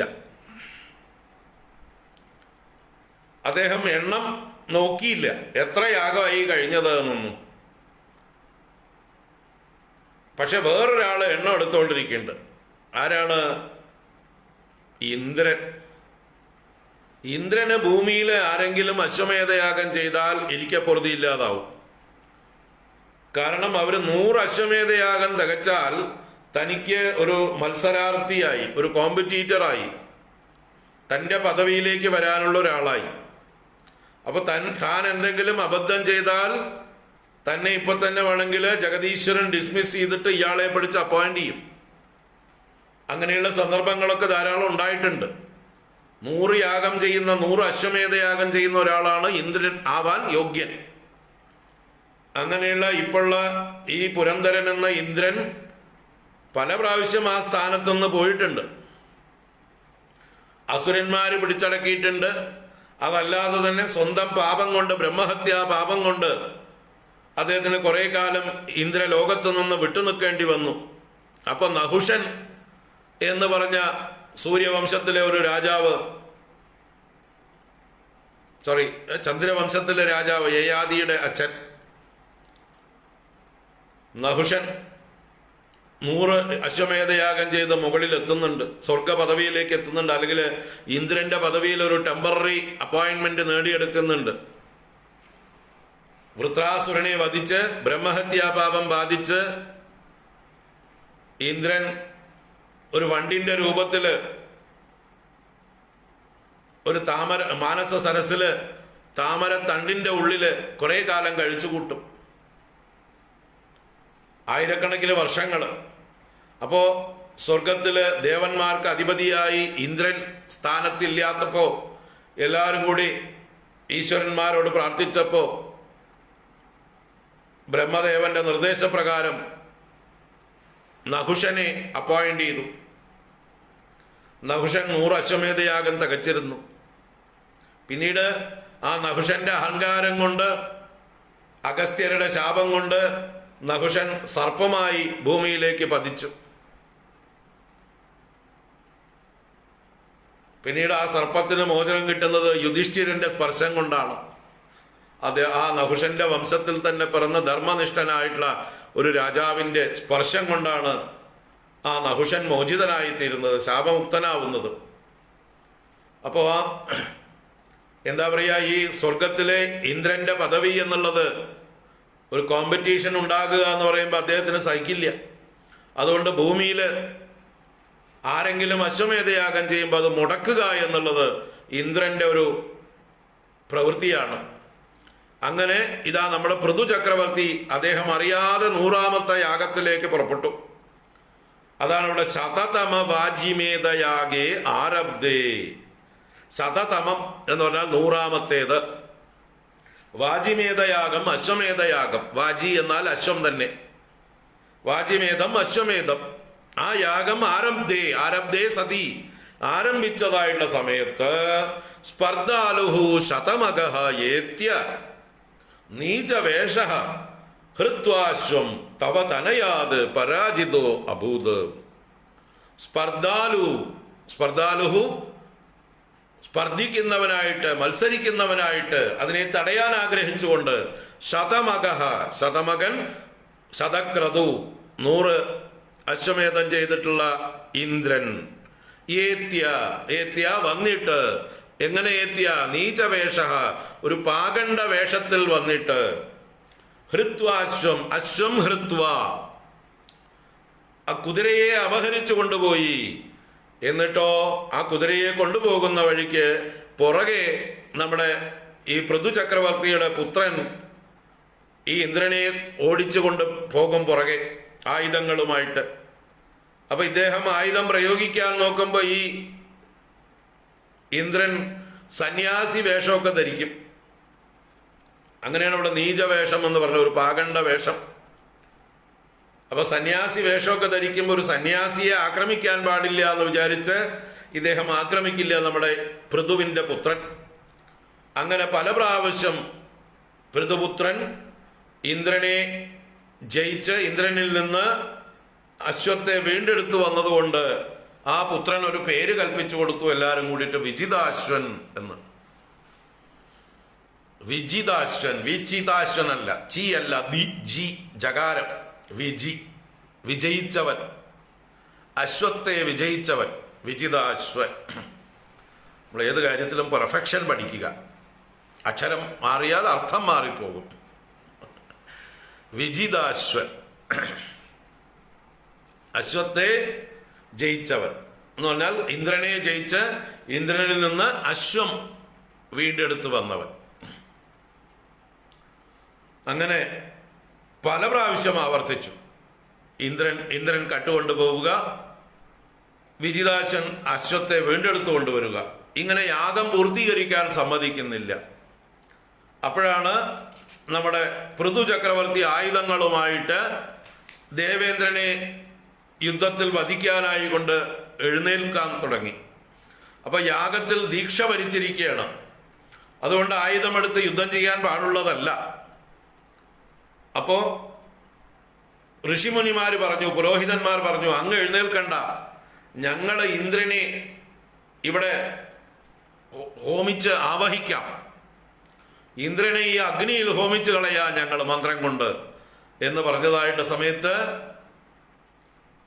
ഈ പുരോഹിതന്മാർ അതിനുവേണ്ടി ഹോമത്തിനായിക്കൊണ്ട് മന്ത്രം ചൊല്ലാൻ പുറപ്പെടുമ്പോഴേക്കും ബ്രഹ്മദേവൻ അവിടെ ആവിർഭവിച്ചു. അങ്ങനെ ബ്രഹ്മദേവൻ ഈ പുരോഹിതന്മാരെയും തടയും, പൃഥുവിനെയും തടയും. അരുതേ, ഇന്ദ്രനെ വധിക്കരുതേ, ഇന്ദ്രനെ നിങ്ങൾ വധിക്കാൻ അർഹരല്ല, പാടുള്ളതല്ല.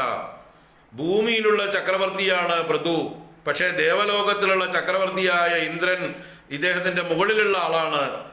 അതുകൊണ്ട് അദ്ദേഹത്തെ ഡിസ്മിസ് ചെയ്യാനുള്ള അധികാരമില്ല, അദ്ദേഹത്തെ നിഗ്രഹിക്കാനുള്ള അധികാരമില്ല. ദേവേന്ദ്രനും ഈശ്വര അംശമാണ്, വിഷ്ണുവിന്റെ അംശമാണ് ദേവേന്ദ്രനും. അതുകൊണ്ട് ഇന്ദ്രനെ വധിച്ചുകൂടാ, അത് അധർമ്മമാണ്, പിന്തിരിയണം എന്ന് പറഞ്ഞ് പൃഥുവിനെയും പുരോഹിതന്മാരെയും ബ്രഹ്മദേവൻ പിന്തിരിപ്പിക്കും. അത് കേട്ടപ്പോ പൃഥു ശരി എന്ന് പറഞ്ഞ് പിന്തിരിയും. ആ കഥയാണ് 8ാമത്തെ ശ്ലോകത്തില് വായിച്ചു പറഞ്ഞ് ഇന്ന് നിർത്താം. ബാക്കി നാളെ തുടരാം.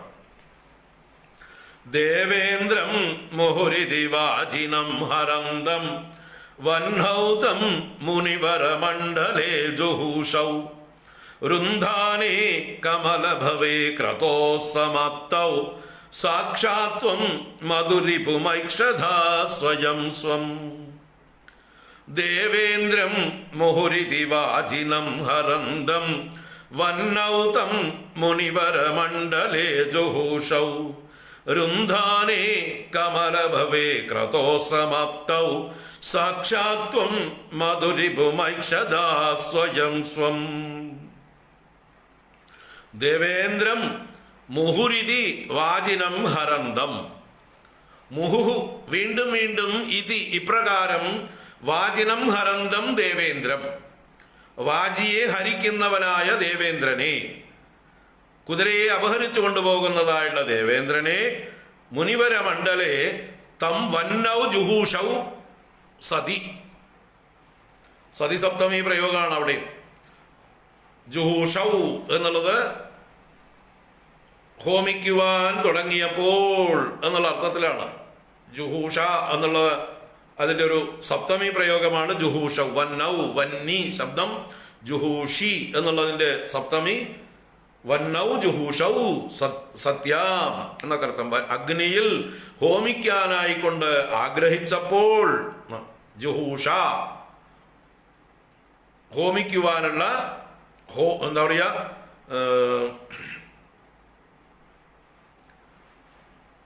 ഹോമിക്കുവാനുള്ള ആഗ്രഹമാണ് ജുഹൂഷ. ക്രിയാരൂപം മറന്നു. ഹോതും ഇച്ഛ, ഹോതും ഇച്ഛ ജുഹൂഷ, ഹോമിക്കുവാനുള്ള ഇച്ഛ. അത് അങ്ങനെ ഉണ്ടായപ്പോൾ എന്ന് സതി സപ്തമി പ്രയോഗം. ജുഹൂഷൗ വന്നൗ, ആ മുനിവരമണ്ഡലം ഹോമിക്കുവാൻ ആഗ്രഹിച്ചതായിട്ടുള്ള സമയത്ത് രുന്ദാനെ കമലഭവേ, കമലഭവൻ ആരാ? കമലഭവൻ താമരയിൽ ഭവിച്ചവൻ ബ്രഹ്മദേവൻ. രുന്ദാനെ സതി, രോധിച്ചതായുള്ള സമയത്ത്, തടഞ്ഞതായുള്ള സമയത്ത്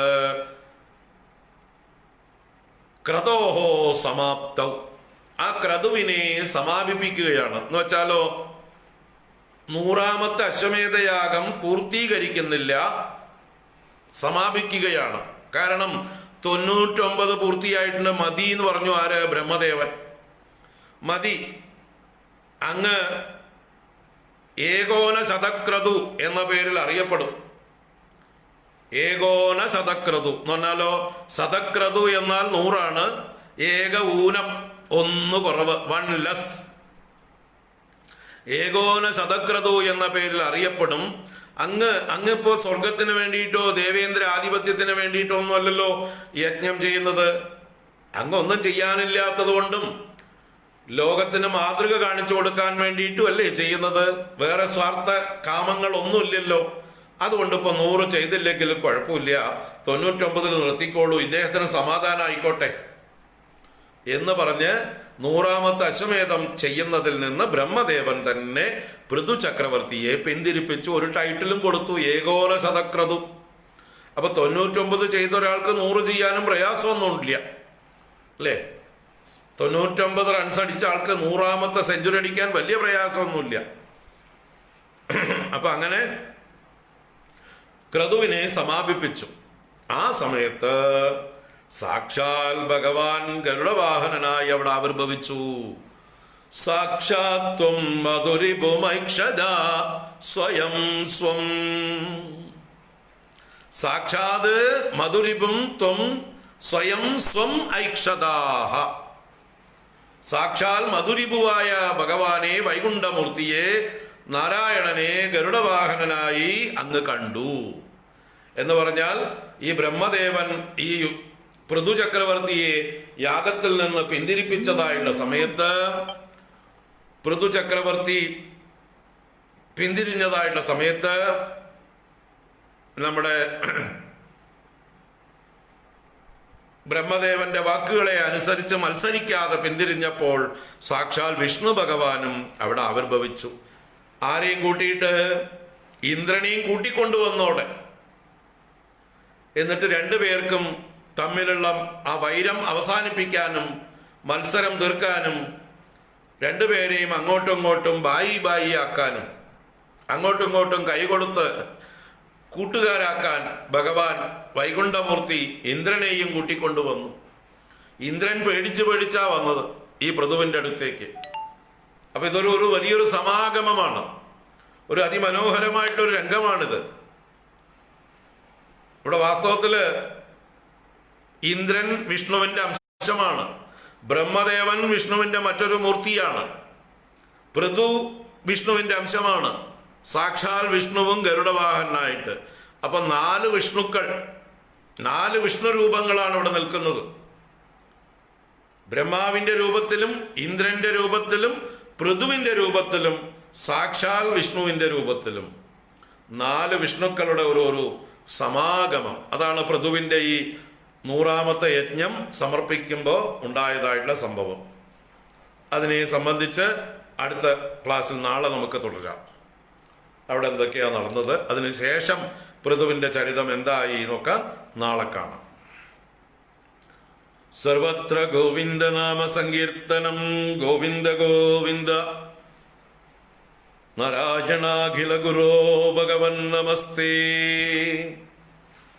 കായേന വാചാ മനസേന്ദ്രിയൈർവാ ബുദ്ധ്യാത്മനാ വാ പ്രകൃതേ സ്വഭാവാത് കരോമി യദ്യത് സകലം പരസ്മൈ നാരായണായേതി സമർപ്പയാമി. ഓം ശാന്തി ശാന്തി ശാന്തി. ഹരി ഓം. ശ്രീ ഗുരുഭ്യോ നമഃ. ഹരി ഓം.